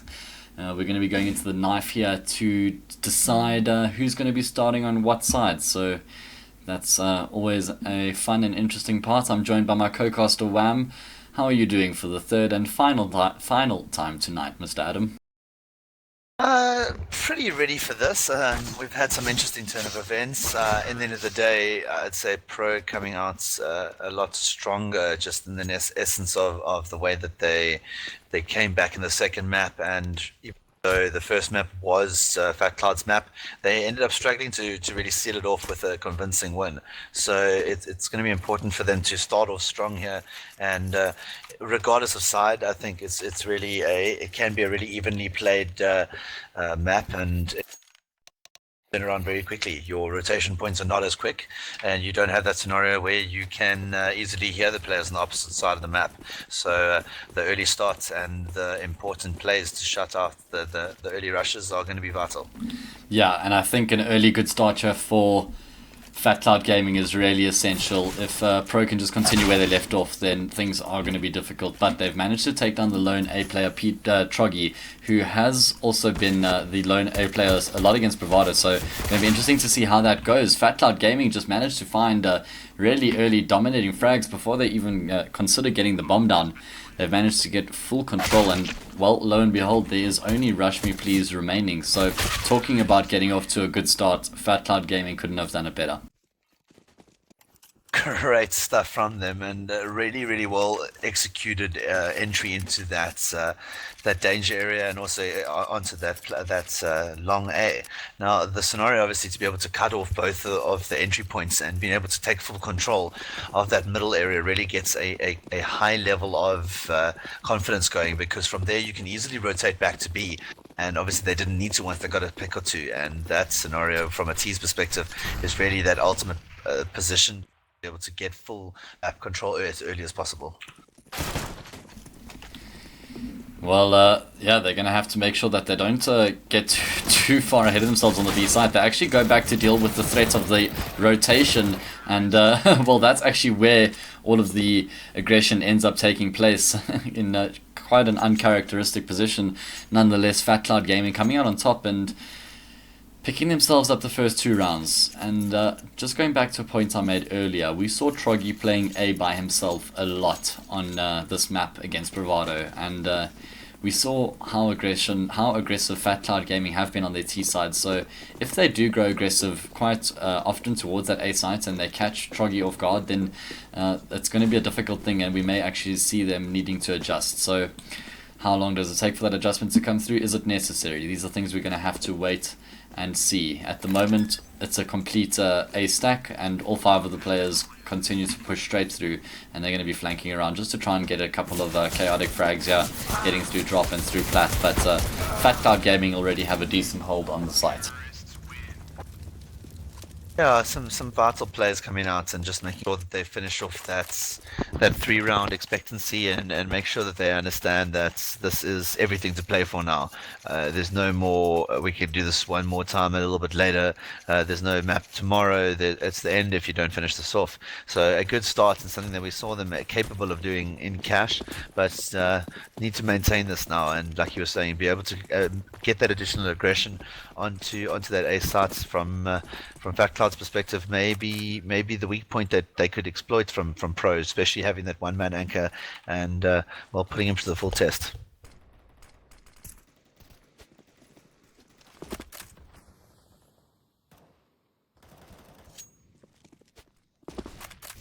So as we continue this 3 versus 4 scenario here, as obviously Fat Cloud going to find themselves in not such a strong position, have not been able to get as close to the A site as they would want to, and they don't really have the opportunity really to turn around and go back with a full mindset until they can slow down and figure out what's going on. This is really a position where, you know, from Pro's perspective, they don't want to do any excessive pushing. They just want to maintain their site control and keep those angles, because it's just going to play on your mind as soon as you start moving players around. And if Conspiracy can keep the spot as he possibly can, Believe's going to spot him out because he's not right fighting that corner, and that's the difference between being able to keep as quiet as you can and forcing that position out. And well, from that perspective, they get their bomb plant and they get themselves now into a much more commanding position in a 3 versus 3, where 3 players from that pro team are going to come from the same angle, and it's going to be really down to that fight off and 1-1 trade as we sit in the same situation. But the time is running out as we don't have any defusers on the CT team, and you feel that this is really at that point where it's a little bit too late. And as they leave it, a Fat Cloud come back and take themselves a 4th round and force a save, only a 1-round save, but a save nonetheless onto Pro. Yeah, and that's going to be a problem for Pro because like we said in that first map, they may have gotten a little bit ahead of themselves and underestimated Fat Cloud, and now after such a dominating performance on the second map, maybe they slipped into a similar mindset, and we're just seeing this aggression from Fat Cloud just paying off, and they've started off well on this T side here, and Cobblestone is one of those maps that if you just don't find a working recipe on the CT side, the T's can really run away with it. So you're going to have to make sure that they get back into it as soon as possible. It can't be one of those situations where Fat Cloud were on the opposite end and they took too long to... My apologies, everybody. There's the stream screen now. Missing the first 4 rounds. At least you got some commentary, so a little bit of radio there for you, but now with video as well. Should be easier to see what's going on and what we're talking about. But yeah, like I was saying, Pro can't leave it too late before they get into this one. And well, they only have an eco here, so this is not going to be the round, of course. Yeah, let's not cause any unnecessary striking action, please. We don't want that scenario that people are coming after us for our radio ability. But in the end of the day, it's down to this battle of what can Fat Cloud do to maintain this and make sure that they keep as many players alive, as it does get down to that scenario that once they start to run away, they could see the same situation happening to them and find themselves in a position of being a little bit less sure when they're doing those pushes. And we know, like we were saying earlier, Pro able to push out a lot and use a lot of aggression. They've been doing it in their pistol rounds as well, but well, at least the pistol saves on their CT side, and if they aren't able to seal those off, they might lose that ability just to jump right back in there.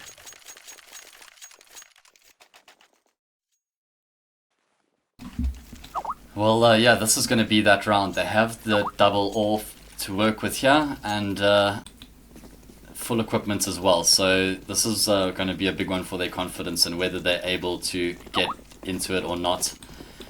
Of course, if this one goes down, then you feel the mental state is not going to be a positive one. But very early on, they've adjusted their setup and sent Conspiracy over to support Troggy at that A site, which means they're going to have one less person to work with now on that B site. And that's where all 5 players are stacked up at the moment. So going to have a little bit less resistance to hold off the push here. But Fat Cloud Gaming, of course, like most teams towards B, they just get their initial advancements and then they make the hit. I see punishing Rush Me Please with a full sentence, taking him down for that peak, and that means only 4 players remaining, going to be putting a rotation across, but Flippy meeting them on the engagement. No smokes or flashes coming in when they're making the execution, and that's just making them way too vulnerable as they push through. So already lost 3 players before they've even gotten themselves a position on the site. There's some tough decisions being made here, and I would say that they're choosing slightly the wrong angle of just smoking out and not providing any entry to site.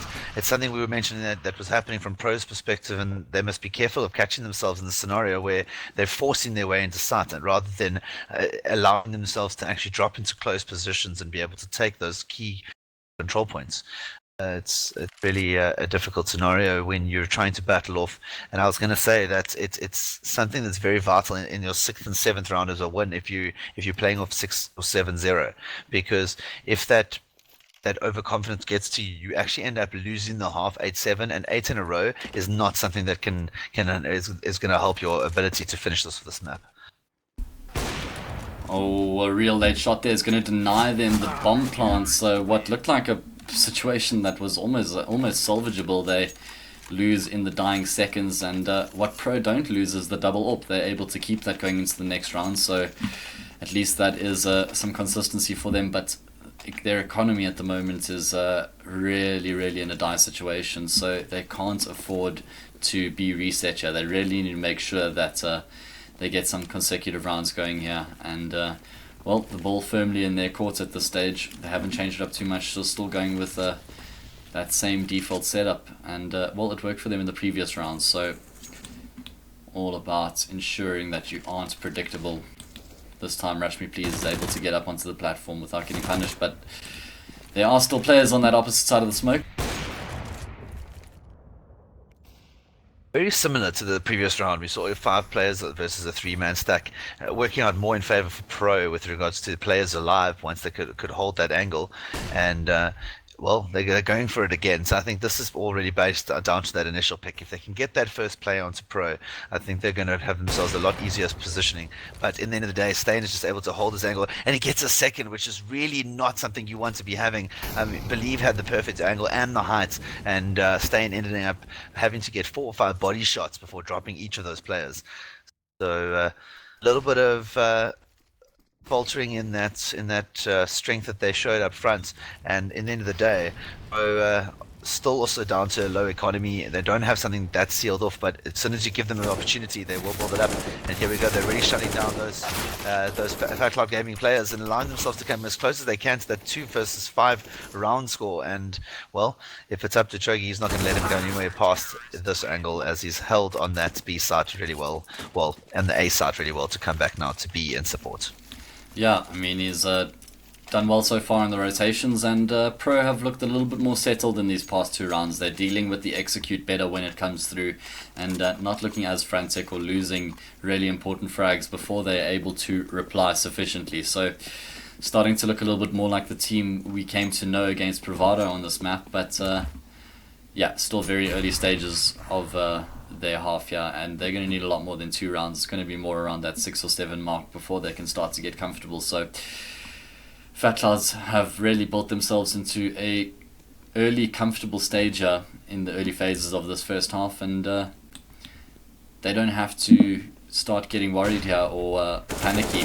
They can really try different things and test Pro's ability in different holds. Troggy staying for 1 too many gun duels, and it's going to cost him his life, and that's a problem because that means Conspiracy is all that remaining on the A site. He does have the AWP to work with, but he's got 2 angles as well. Missing the first shot is a real problem because now he has to drop off. Long is just too much of a factor, and that's probably going to mean a rotation comes through as well, which it already has. So now with the clock on Fat Cloud's side, they really have the entire world as their oyster, or map, probably more of an adequate term for the situation. Rush Me Please is in a real important position here. He's going to have to pick up 1 or 2. They haven't even checked him. He gets 1. He's not able to get the second there before he goes down, although Stain does give him the support, who's also quite aggressive here up on the site. He's been brought down to 20 HP, but he is still alive. And Flippy's been able to rotate across as well. The bomb been left behind, so that hasn't gone done yet, although that has actually worked out in their favor as Flippy peeks out a little bit too openly, and he gets taken down as well as Conspiracy. So Fat Cloud looking like they're going to be able to get themselves back into this one, as Stain is not able to clutch it out. No, those angles played very well for Fat Cloud. We're allowing them to work their way around the smoke, and in the end of the day, that forced singular rotation going to A just changed the whole setup for that B push, and it was important to land that first shot, like you said, that vital entry point or the distraction. If it goes down, it really stuffs up the entire concept of what the initial play was going to be. And well, in the end of the day, Fat Cloud wanting to resort straight into that aggressive nature again, take advantage, but going to get into the face of those pistols. And in the end of the day, starting off in favor of Trogi, you may even get a secondary as he does. He's got that perfect point of accuracy as he enters into that battle on a 2-1-on-1 situation. Now they really have to maintain that angle and keep those crosses going, because you don't want to be battling up with too many pistol rounded items in the face. Yeah, and Stain has managed to get close here. They're definitely not going to expect him to be up here. He manages to take down Smithers, so a 2 versus 2 now. Weapons heavily favoring Fat Cloud. Rush Me Please, he's going to get taken down as well. So 7th round going to Fat Cloud now, and it's not going to be the double eco scenario. Fortunately, Pro picking up those 2 consecutive rounds means they're going to be able to buy up in this one, and yeah, it's going to be a situation where they're in a real reset territory, and they're going to have to make sure that they get some rounds back to back here, because if it's going to be one of those cases where they're only winning 1 or 2 rounds and then dropping one, they're not going to be able to get to a decent halftime scoreline. And well, Fat Cloud, they're going to be going some for early A aggression here, and they're going to be taking down Conspiracy. At least Troggy's able there to return, but he gets taken down as well. So that aggression working out well so far for Fat Cloud. Stain, he gets the bomb carrier, even pushes down further the ramp, but he's not going to be expecting them to be so far close up in long, and if they were, then surely he would have support, but that's not the case. So he gets taken down, and that means it's a 2 versus 2 with so much time left on the clock. Fat Cloud can really make their way over towards B here without any problems, and this is a prospect that Pro have not considered. They think they're still fully committed towards A, so Fat Cloud could get themselves a completely vacant B site if they hit now, which they do. Yeah, critical plays again, and it's just those split-second decisions that can change it all up, and it's something we never saw Fat Cloud able to pull off in that previous map to come back, and it's this kind of round that makes or breaks you to be able to get on that comeback, and they've started off in a good way. It does Pro, and a vital part of the moment is they need to get both the players, but he doesn't do it, and now I believe has ended up putting his team into a situation that, well, is going to be really in favor of Pro being able to do a nice comeback if they maintain causing Fat Cloud to just chip away at that score and get 5 or 6, get themselves back into that game, and really a different scoreline already in the mental image when you start off with a 5 or 6-2 versus a 7-3 even. Yeah, but at the same time, I mean, they lost 3 players in that round, or they actually lost 4 players, in that round, so their economy is extremely volatile at this point, and it's going to be that situation where they have to pick up more than 2 rounds in a row, or at least make sure that they get that second round. On the opposite end, Fatland, their economy is also starting to show the results of these rounds being traded back and forth, and their confidence is also taking a bit of knock, not as aggressive as they initially were. They do take down Troggy. Conspiracy with the UMP is able to get the reply, and he hasn't backed off initially. Somehow he gets the double though before he's taken down, so at least making this scenario still certainly doable for his teammates, and at the same time it's really thrown a spanner in this execution, so that's going to slow them down a lot, although I see who's gone through drop is taking down the B player, and that's going to prompt them to now rotate all the way around back towards B. And it's been aggressive plays from them, so they constantly have time to make these rotations, and Pro not able to withstand the aggression is what it's seeming like so far in this half.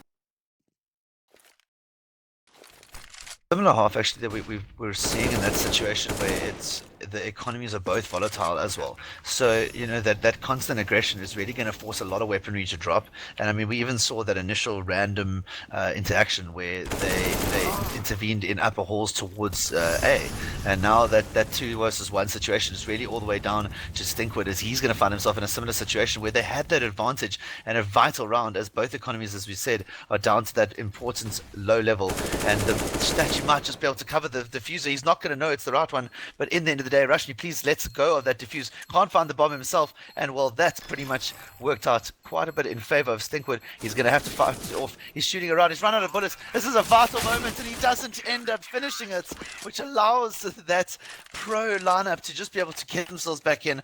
Losing 5 weapons this time, so still in a volatile placing, but forcing Fat Cloud into really a position they shouldn't be in after that. Yeah, man, that's so incredibly disheartening. Stinkwood, all he needed was that extra bullet, but it wasn't there for him in the magazine, and well, Rashmi, please, probably got on that defuse at the last possible second, so at least in the end, Pro coming out with that round, and in the end, they're not going to have their economy reset, so still keeping their heads above the water. On the opposite side, Fatlar Gaming going for quite an aggressive buy here, as well as an aggressive play, and it's getting completely shut down. Troggy picks up a 3k. Although at least they've gotten 2 frags for themselves, it's still not enough, and that means Stinkwood is in a 1 versus 3, and 2 of their players decided to invest, or in fact 3 of them decided to invest pretty heavily in this round, so all of a sudden, if they lose this one and they have to eco the next, things are starting to look a lot more evened out, although we are not at that situation just yet. Stinkwood's still alive, 1 versus 2, and a minute left on the clock, so it's still great opportunity in this round.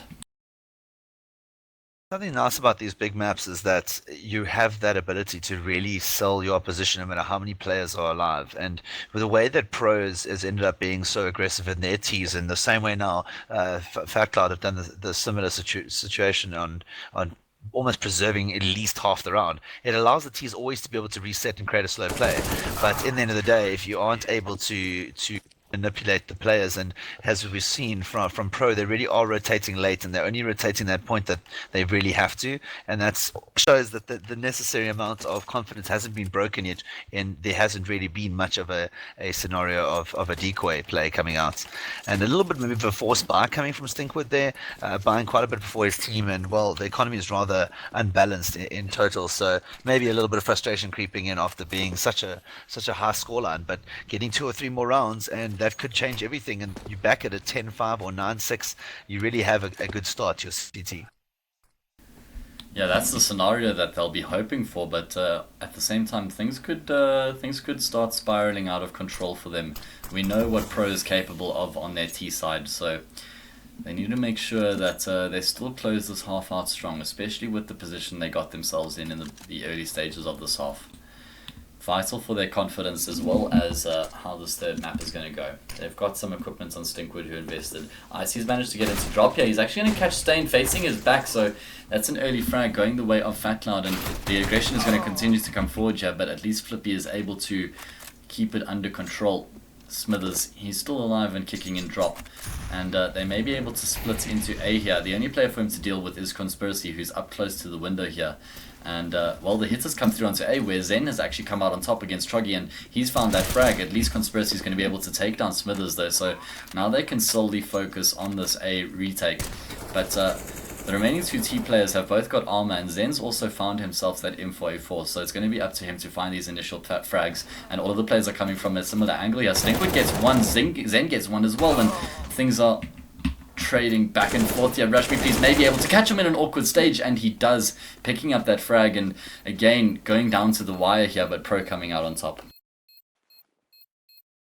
Very nicely done by Pro to at least make sure that they seal off. I mean, from Conspiracy's game sense, they're making sure he shuts off that early rotation or the early wraparound, and allowing their team not to be boxed in. Just gave that extra opportunity. But we definitely are seeing a lot of positioning of players that are coming out where it's in a situation of a 2v1 or a retake position that really came from an unwinnable or a very even scenario, and it's the individual players that are ending up finishing off the rounds, and it's happening both ways. So it's not really somewhere that you can see that this is clear cut, which is also going to start playing on the minds of how long can we maintain this, or how many times do we maintain this confidence factor where we're building ourselves up 6 or 7 rounds, falling back quite a couple of times over and over, and then having to try and figure out where to rotate to. So, you need to make sure that you don't give yourselves in too much. And as we saw, even though they lost that round from Fat Cloud, they lost by one player, and maybe a little bit more relieved after a forced buy scenario. Yeah, I'm sure that's exactly the case, but can't rest on that for too long. But at least they get the early frag here, so Smithers gets them the advantage, but trade it back. So that's what I mean. This entire best of 3 has just been based off of trades solely, and that's exactly what's continuing here. It's happening all around the map. Stain getting one and drop there, but A is completely open, so the CTs are rushing across now to try and get some resistance before the bomb can get down, but they've been completely choked out of their position, so that means that they're going to be forced into this retake situation. Rashmi Please does have a kit to work with, but it is the only one, so it's going to be important that they keep tabs on that. Stain has now been taken down by the AWP of Smithers, so once again he's just having a really emphatic game here, and he's going to get another nice shot onto Flippy, so that means, well, as Rashmi Please was all that was remaining, Smithers took him out as well, so he is now really quickly up to 21 frags for 7, so completely the highlight of the server at the moment, and Well, I'm going to put my head out there. I really think Smithers, if he goes to a LAN event and he performs there, then I think that it's only a matter of time before he gets picked up by a big organization in South Africa. I mean, I just see this guy performing consistently time and time again against big names as well. So if he's capable of doing that, then he may find himself in a good position. But we're in the final round of the half year, and it is that force, of course, that's come out from the PROwolves player. But the buy is certainly favoring Fat Cloud Gaming. I think that that's very important to mention that, as you were saying in the beginning, it's of this event actually that it's so vital to see these younger players or the players of the upcoming talent getting yourself the ability to show your stuff and do it against a very good team, and then maintain it against all the different skill levels. Because also you can change your ability to play against a really structured side, but not really so much against that deep aggression and that upfront in your face style of play. And well, in the end of the day, Pro are really a strong team up in front, and playing that aggressive nature, forcing you into your utility uses.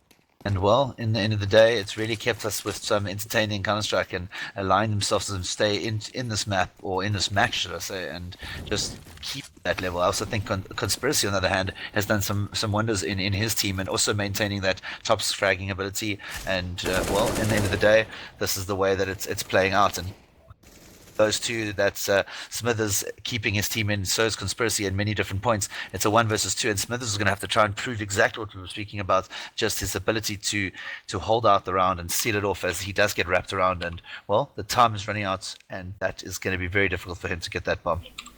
Yeah, he's going to have to find some insane shots here. He's going to start forcing the issue. He's going to take down Troggy as well. Not going to instantly react and go for the bomb though, and he may have taken one too many seconds, so that's going to be the exact case. Conspiracy is going to close it up with the frag, so 8-7 scoreline, extremely even, and Pro will probably be quite happy with that considering where the game was 6 or 5 rounds ago. So going to be really evenly poised, and a really important pistol round once again. Yeah, I must admit, I'm seeing that this situation for this entire Shield has been that the second half pistol rounds have been the most vital on each part of the map. Nobody's really ended up being able to seal it off in the first half. I mean, we even saw comebacks from 12-3 down, from 11-2 down, and then if the pistol round goes the way of the team with 11-2, there's no additional second or third massive attempt to come back.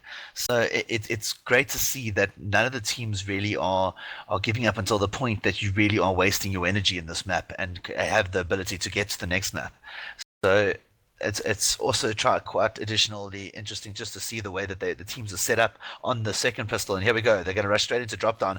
Does that Pro team, they lose one straight off to Smithers as he tries to keep that angle, maintain that entrance into drop down. And well, the rotations are going to come in now, but is it going to be good enough as the bomb is actually going to head towards that A site, and Stain and Flippy get one player apiece, which then ends up leaving only the singular player of Believe on A. But the bomb was spotted, so the rotations are going to come as much as they can, while that Pro team just maintains as many players on the opposite side as they can, and then Conspiracy to do his bit of work. Yeah, some good shots all around here from the Pro players, looking like they're poised to take that second pistol round, and that's going to do a good job for them to stay in this game. We saw on Cash where we had a similar situation where Fat Cloud started out on the T side and they got off to a great start, and then went over to CT, and then Pro went to T side in the second half, and they made a decent attempt at the comeback. They showed that their T side is certainly not something to be messed with, and even on the Inferno they showed a really strong showing on that T side. So 8-7 scoreline in favor of Fat Cloud. I just feel like it's not going to be enough rounds for them to work with, and we're going to have to wait and see, but I know that Pro do have a good T side, especially on Cobblestone. Yeah, I agree with you. I think that that's another element, is that when you've come from a situation that you're 6-2 or 7-2 up, and then that momentum on top of the fact that you're playing against a very strong team, it's really difficult to get back in that scenario of being able to win or feel what the win is actually to do, never mind the comeback rounds of the pistols. But it's easily able to turn that around as long as you pick up 2 or 3 rounds and make sure you get that buy. Otherwise, then I think that this is just going to end up being one of those pro stampedes, just getting into start, not needing utilities, doing that right to the end. And maybe they'll lose a round or two along the way, but it won't be something where it will really disturb them or their economy. Yeah, exactly that. And if they can just put the pressure on Fat Cloud, they may be able to break them quite early on in the half here. So we've seen what they like to do against these 4-subs. They really take their time and wait for aggression to come through, but that hasn't been the case. So they're going to be running into a stack here. Stinkwood's able to get one, but lead control still being kept. Oh, Smithers, that CZ running out of ammo, fortunately for the PROwolves side, and they're going to be able to close it out. So completing the first task of the second half post pistol round, and that's that winning against that force buy, and now they're going to have the ease of playing against a full eco, so can get themselves to that 2-round advantage and really start making their way to that 16-round mark. Yeah, they're keeping themselves in that running to make sure that they maintain this. They need to seal off this third round, and we may even see a scenario where that the buy comes in an additional save for Fat Cloud if they did in that Inferno. It may not have worked at that point, but it was a bold move to ensure that you had that additional cash flow. Now it's the second half, and you have that chance to add that extra element of cash, and at this point with the 1-9, you really aren't going to see yourself be able to get very much economical value from the second round. And you're not going to be able to do much more than some famous, I mean, really low utilities, which I would rather reserve. And if you're going to go with, get a couple of famous. Yeah, definitely. Even we know how powerful that UMP is, so probably also a great suggestion. But they're going to go completely against us and go with as little utility as possible, but getting the strongest buy up. So that's the trade-off that they decide to go for, and well, we know how important utility is on the CT side of this map, just keeping them out of those early choke points, out of drop, out of B long, making sure that they don't get into middle A early on, but they're not going to have that luxury, so going to be heavily relying on those gun duels, and we've seen who that has favoured mostly so far, and now we're going to be seeing the drop aggression coming through. Froggy's going to be taken down by Zen, and Icy comes in with some good support, so all of a sudden PROwolves are already down 2 players, and that's going to throw a huge spanner in the works, as you can see already it's stunted their aggression when it comes to their execution. Oh, some tight stuff in that drop down scenario, and it really is a make or break because that is a vital position in the map to be able to at least get either players to have the confidence to get into, or at least getting a pick here and there, if not having that lurk player come through from that connector and into A. And well, in the end of the day, it's something that. Well, the weaponry in this case worked out in their favor, and I think that Pro maybe needed to hold back a little bit and allow that different type of play, and then they'll get those additional picks. And just as they did that, they'll get 2 more picks and now level it out 3-all. But I think that it's also vital that they make sure they keep some form of decoy going to not allow the Fat Cloud team to maintain their sight hold. Yeah, well, at least Stinkwood has finally gotten support, but it's being taken away right from under his feet, as all that's remaining is Smithers in a 1 versus 2, lands a great AWP shot to take out the first, and he follows it up, taking down Flippy as well. So as soon as things looked like they were all going against Fat Cloud, he rescues it and keeps them, what must be said, keeps them in this game really, as that was a vital buy round, and PROwolves going to be expending the rest of their economy to get their buy up in this one, and have a look at the buy that's come out from PROwolves. They've got 2, or from FAMAS, Fat Cloud Gaming rather. They've got 2 FAMASs and 2 UMPs and limited equipment. They were able to make it work last round, but that's certainly not something that they'd like to be relying on time and time again. Yeah, no, I think Team FAMAS does definitely get a situation of trying to battle out against, an AWP situation, or even the scenario that you don't have a weapon that can really give a one-shot kill on the head as a rifle. So you don't want to eliminate that additional amount of damage for the body as well. But also the bullet counts is also something that can get affected. So it's all down to that play, and if they can maintain the way that they held last round and just shut out early picks like they just did now, and not lose that player to make it even to back up, then we've got a scenario where I think that they'll be able to hold quite well. And Fat Cloud need to make sure that they keep maintaining this cash flow and make sure that they keep holding droppers the way they are. And Pro need to learn from that and be able to use the other sides of the map, as Fat Cloud are completely shutting them out. And in the end of the day, this is really going to be a matter of seconds before, well, Rashmi, please, the grave along all the other 5 teammates that didn't get to the site. Yeah, Fat Cloud Gaming, man, they pick up 2 in a row now, take it to a 10-10 scoreline, and force PROwolves into an eco situation. So they could actually take the advantage once again in this matchup. We saw, I keep referring back to it on Cash. They started out well on the first half, and then when they went to the CT side, initially they really lost their control, but they managed to stage a decent comeback and win that map 16-13. So they would really like to try and replicate a similar performance, but they're going to have to first defend up against the pistols here. Stain's able to get one as well as Icy, so numbers are still even. At least they line up for Believer, and he's going to pick up a double, so making things much more in their control, as all that's remaining is Stain, and he's taken down as well. So the advantage now in favor of Fat Cloud Gaming, and it's been doing this pretty much the entire best of 3 series, just bouncing back and forth between these teams. And with the full buy coming out now from PROwolves, it's a really important round for them to pick up. Their economy for Pro really is that critical point here where Fat Cloud can end up taking 3 or 4 rounds off the bat, and if Pro run out of that ability to use that aggression because they don't have the weaponry, then they're going to struggle to finish off anywhere near the 14th or 15th round.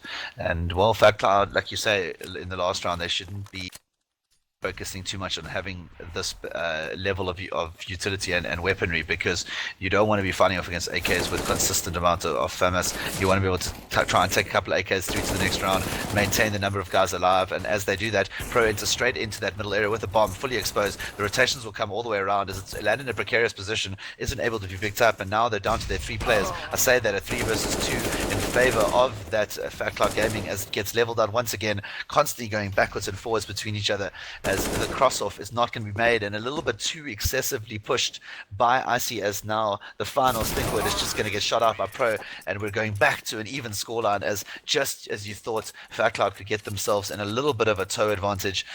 Well, Pro have other things to say about that. Yeah, no surprises there, and the economies of both these teams in such fragile positions, and when the game starts getting to these later stages, it's becomes so influential, these buy rounds, of course. So who is going to be able to exceed the pressure and come out on top? Both these teams fighting for a spot to play against Bravado in the grand final, and the winner of that match qualifies for the DGL Masters. So there really is a lot in this, and you can see both these teams just grinding it out here. And well, of course, in this important round, they're taking it slowly, not going to be rushing in. They don't want to give away any early advantages. PROwolves now stacking over towards the B side, so they're going to try and make it work this side once again, although this time not having as much drop presence. Yep, that drop presence being a hell of an influence in the differences being able to push in that B site, and now, well, they're lucky to be landing in between the flames that aren't hurting them too much. A boost up is going to help Stinkwood as it gets one down, and the rush into the site is all 4 of the players to storm in and try and get as much information as they can, spray dance through the smoke and trade off all the way across until the balance going in favor of Fat Cloud Gaming. And just another situation where we're going to have a round against a round against a round to try and keep the score level all the way to the end. Conspiracy able to get himself back to a 1-on-1, and I called this round a little bit too early. Before I do that again, I believe is going to take his luck and make sure the head of Conspiracy is removed to put, well, Pro into a difficult situation and forcing a save, allowing Fat Cloud to get a little bit of that toe in advance, just away from breaking any form of loser's bonus that they needed. They're able to keep their cash at that brink point, and now a save from either team that loses this round. Yeah, well, not specifically Pro, as they're in that eco situation already. But yeah, uh, this is certainly around that Fat Cloud can't afford to drop. I mean, we've seen both these teams drop anti-ecos, and when you're at such a vital stage of the game, I mean, basics, and that's one of them. So, going to make sure that they have to keep their basics at the highest standard, and Pro are certainly going to be testing them at that regard. They've once again gathered up towards the A-long area here. They've got one player in middle, and they haven't been found out at all. All their players still on full health. There is no armor, so it is going to be that straight barrel into the A sites and hopefully outnumber and out aim the players. And well, that's exactly what Troggy's going to do there. He takes down Believer. He may be able to get Icy as well. Excuse me, it's actually Zen that he gets. Icy is the player who's picking up a 3k. So while everything's going on and there's so much chaos around the A site, he is the level-headed anchor, and he keeps Fat Cloud in it. So Fat Cloud going to get themselves to 13 now, and PROwolves are going to be buying into this one, but yeah, certainly a round that they can't afford to lose. No, not at all. That is one tight moment in the game now. After having this final really bye before the 15th round is going to put a hell of a lot of pressure. But in the end of the day, still not a very strong bye able to come out from Fat Cloud. So it's a matter of one round just to be able to rotate this all the way back in the favor and swing it the other way. So Pro really have to consider themselves that they have got a great chance, and all they need to do is seal off 1 or 2 rounds, actually just one with 4 men alive, and they're going to put Fat Cloud onto a difficult position to try and enforce themselves to hold these angles, especially with the speed and the aggression that comes from Pro. Yeah, that's something that they actually, I mean, they haven't found too much success just yet on this map doing that, as we see Kroggy's able to get one, but Flippy returns it as well. So again, trades is seems to be the season conspiracy he's managed to wrap around here, but the game of timing, Icy checks it as he's gone through. He's going to be so upset with that, but at least there is still some hope. It is Smithers once again, 1 versus 2, AWP in hand. We've seen how deadly he can be in these situations, but not going to have to rush too far into this one, as the bomb is only about to go down now. He does have some decent equipment to work with, so he may well know that both of the players are in this site area, so he's got them boxed in. It's just about finding the frags, and of course they're not going to be giving him anything to work with. They're just going to be hiding and waiting, so he's really going to have to go out there looking for these frags, and with the time ticking away at the rate it is, he's going to have to force the issue here. He decides to go for the P250. Going to find the first shot onto Flippy, but Stain is there to get that trade once again, so and, PROwolves now coming out into it, and they're going to be forcing Fat Clouds into an eco round, so they could level out the scoreline once again, 13-13, and this is just certainly one of the closest games, or at least maps, that we've casted so far in this Shield Cup. It's really some crazy stuff that's happening, and this is one of those rounds that Pro needs to consider that it's really up to them to lose if they want to throw this 13th round out the window. I think it's going to be very difficult for the Fat Cloud team to be able to use no counter utilities and be able to hold them off, especially with their aggression. The same way that Pro wasn't able to do anything with their pistols, getting into sight with no utilities themselves. And well, in the end of the day, they get the single pick, but they get shut out because there's nothing really to stop that, and neither of these teams have panicked too early when the sites have been entered. So, well, 5-man stack towards the wrong site, and this is going to be a comfortable position they'll play if Pro take their chance as quickly as they can. Yeah, that's exactly it. It's one of those situations, must-win round, and they don't want to put themselves in one of those chaotic positions where there's players on top of players and there's really just frags going on all over. So they're rather just going to work up slowly as a unit, utilizing their equipment precisely, and that's just going to make the round much easier for them. Stinkwood's able to get Conspiracy, who goes for that information play in the vent, also gives him an AK, so things are not done just yet, although as I say, that player Icy, he was a quite important factor in the round. Smithers is going to be able to get one, but just a matter of time before PROwolves close it out, and the economy is not going to be the best on Fat Cloud Gaming. 2 players below 4,000, so we may see some FAMASas or UMPs, but I don't think that Fat Cloud will let PROwolves get another round for free, and no, they're not. So Smithers, at least he's going to have his signature AWP to work with, and we're going to have another slug round coming forward here. down to the gun battles and down to the 14th round battle, basically, for the pieces that, in the end of the day, like you say, has a couple of FAMASs, or at least that UMP coming out as well. And that battle between the AKs and the SMGs, or the weaker rifles, have been the situation that teams have chosen from all maps all the way through from cash. They really had that situation. They'd rather have the big weapon and have a couple of smaller ones than even it out and play a set piece around more rifle-based action. And well, Pro, in the end of the day, they like their rifles. They like getting themselves in that ability to get as close as they can and as fast as they can. So we haven't really seen too many rounds run down to the out of time situation, and that really has caused this match to look so close as well. It's just been everything battled up front, everything battled in different positions, because the players are able to advance further, just consistently be aggressive in a team blind unit. Yeah, that's a great point you make. It has just been straight out aggression and bursting through the sights, and now, well, with the game so much in the balance and with so much to play for, these teams feeling the pressure and reverting back to a little bit of a slower play here. So PROwolves are going to be committing to this B hit, and now it comes through on that 30-second mark, starting to utilize their equipment. So that means that Fatloud can commit to this rotation. Stinkwood picks up with the double with the UMP, and he manages to get out alive. And this is the problem with committing 5 players to a single site without any information or presence to the opposite end of the map, that you can just get completely romped as you make your way into the site, and everything can go against you. So that's exactly been the case here. PROwolves' economy is in a desperate situation, and I'm really feeling a deja vu moment here, as this is so similar to Cash.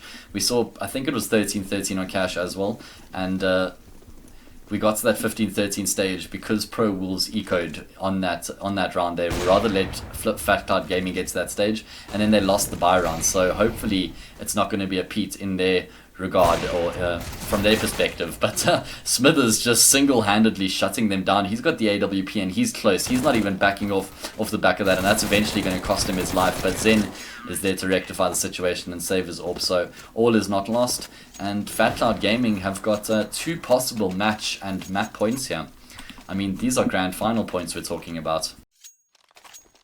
Yeah, it really is, and as just in general, the winner of this ends up going into that Masters, and that with the Bravado team having the final say as to the placements of who's getting the better seed. I mean, that's obviously vital. So on top of that, you've got those 2 match points. These 2 match points are Masters entry points, and you need to make sure that you get that ability. Just forget about everything outside and forget about the first 2 maps, and realize that once again you're doing something that a lot of people maybe consider you being to be the underdogs, or on the other end seeing this ability that they've always seen in this team to be able to come out. And now is that time that you just got to call on everything to be and to be communicated. Yeah, this is where you can't afford any flaws, specifically in the communication department, and everyone's going to have to be pulling their weight there. Believe catches an early dinkle, though. IC's taking down Conspiracy and drop down, and he was a really important piece to this puzzle in the execution. Troggy taking some big damage as well, and now the rotations are going to be coming through. All 4 of the remaining players are coming from A long. Flippy able to flip back onto Believe and take him down. So now they've got the advantage, but IC's up close here. He's going to be able to get both the players. Oh man, this is so huge. The game so important here for both these teams, and 2 versus 2 situation. Stinkwood on the opposite side of the wall here, getting some good information with the sound cues.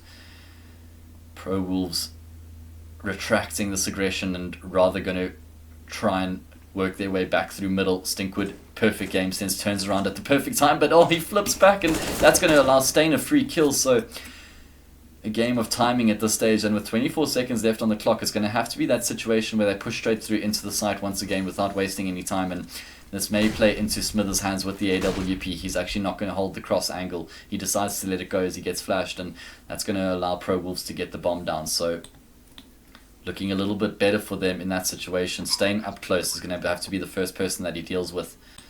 Got a kit and full equipment to work with once again. He seems to be having full equipment time and time again, which is a bit of a problem because, of course, he should be trying to utilize that before they're coming through with their executions. And same situation once again. 1 player on site to deal with and 1 player below balcony. Running his time down quite low, and they're probably going to hold a similar cross as to last time. Not going to make a difference though, as Troggy's able to find him.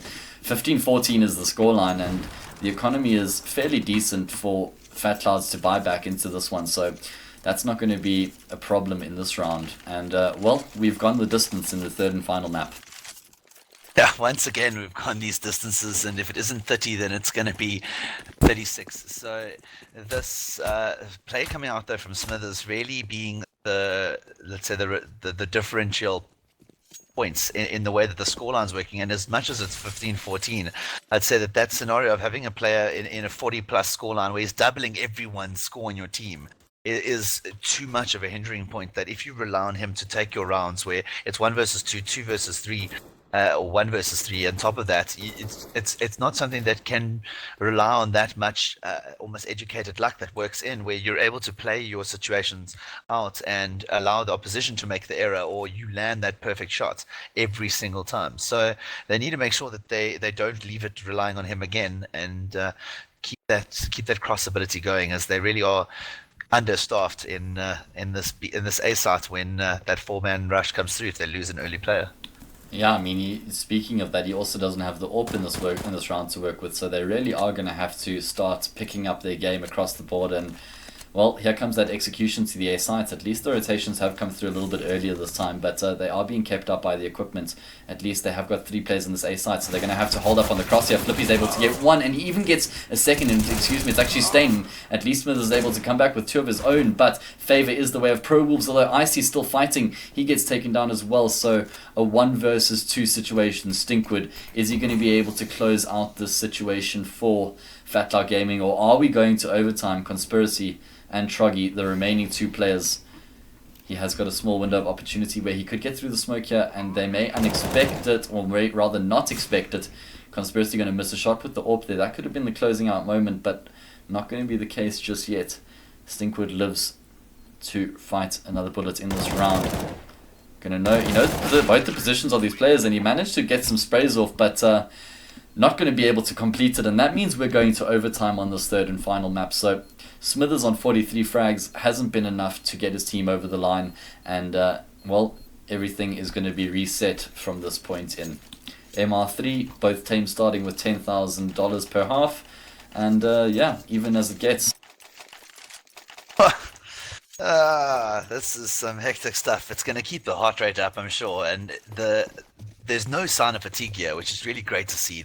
None of the players are getting into that position where they're shooting almost reckless bullets, or the spray control is completely lost, or the players are coming out in an aggression without any form of thought process. But as I say, that 2 of the players are going to drop really low down for Pro as they enter straight into this B bomb site, which they have struggled in the past to get into and maintain the players alive in the past. But there we go, the first player to drop down, both players not losing another bit of HP since that flame, and the retake going to be vital, as in the end of the day, Pros seeming to hold their own very well. Yeah, finally doing a decent job of getting into that B site and locking it down.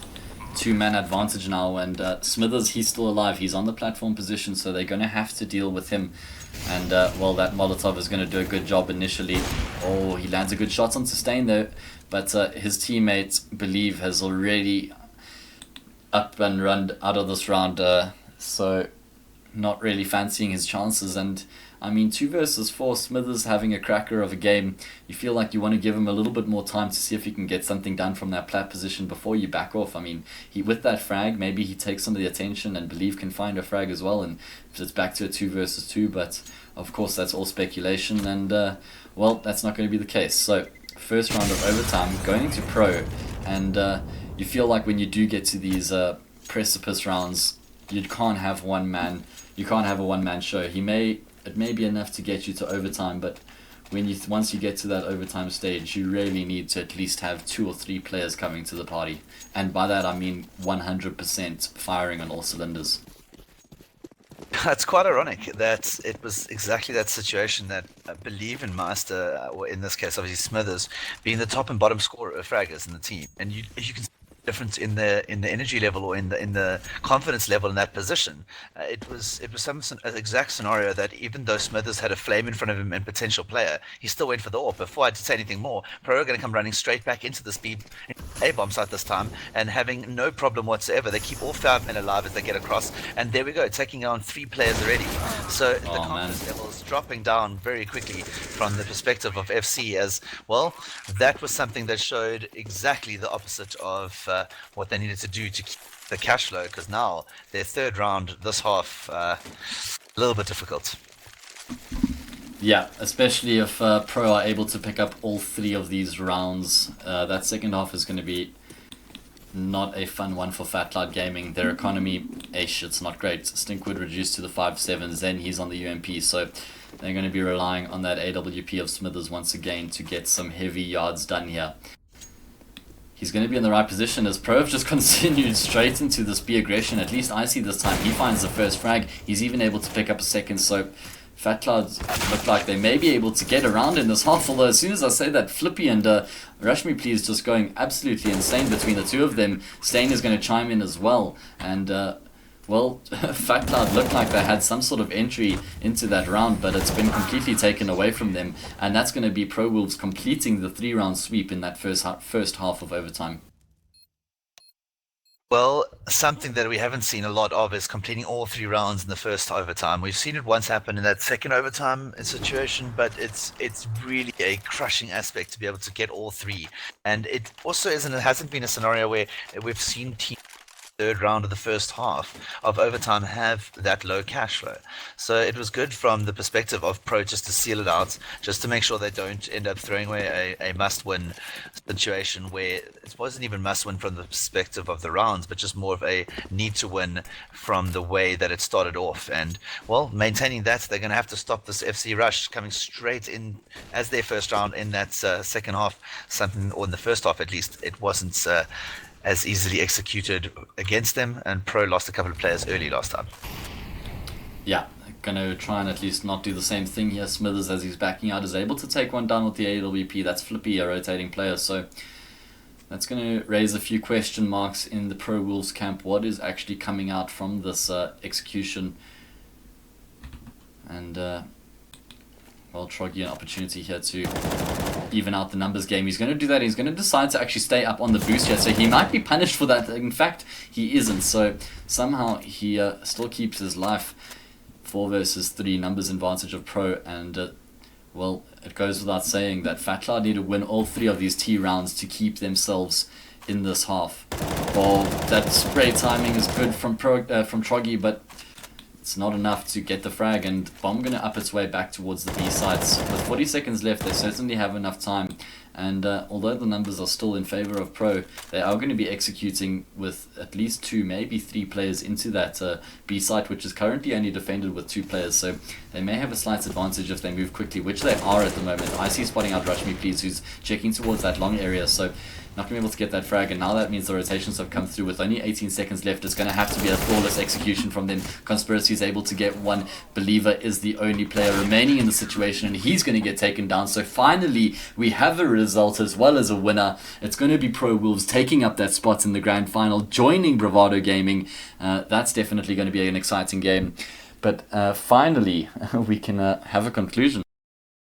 Yeah, brilliant game. And in the end of the day, some ups and downs and some massive swing arounds when you have a look at the way that Pro started off that second map and the way that they were able to crash through. And, well, like you say, we finally have our grand finalists, our entries into Masters, and a brilliant battle that's going to come up tomorrow. So, from that perspective, I think we're going to bid everyone a good farewell and a fair evening until tomorrow.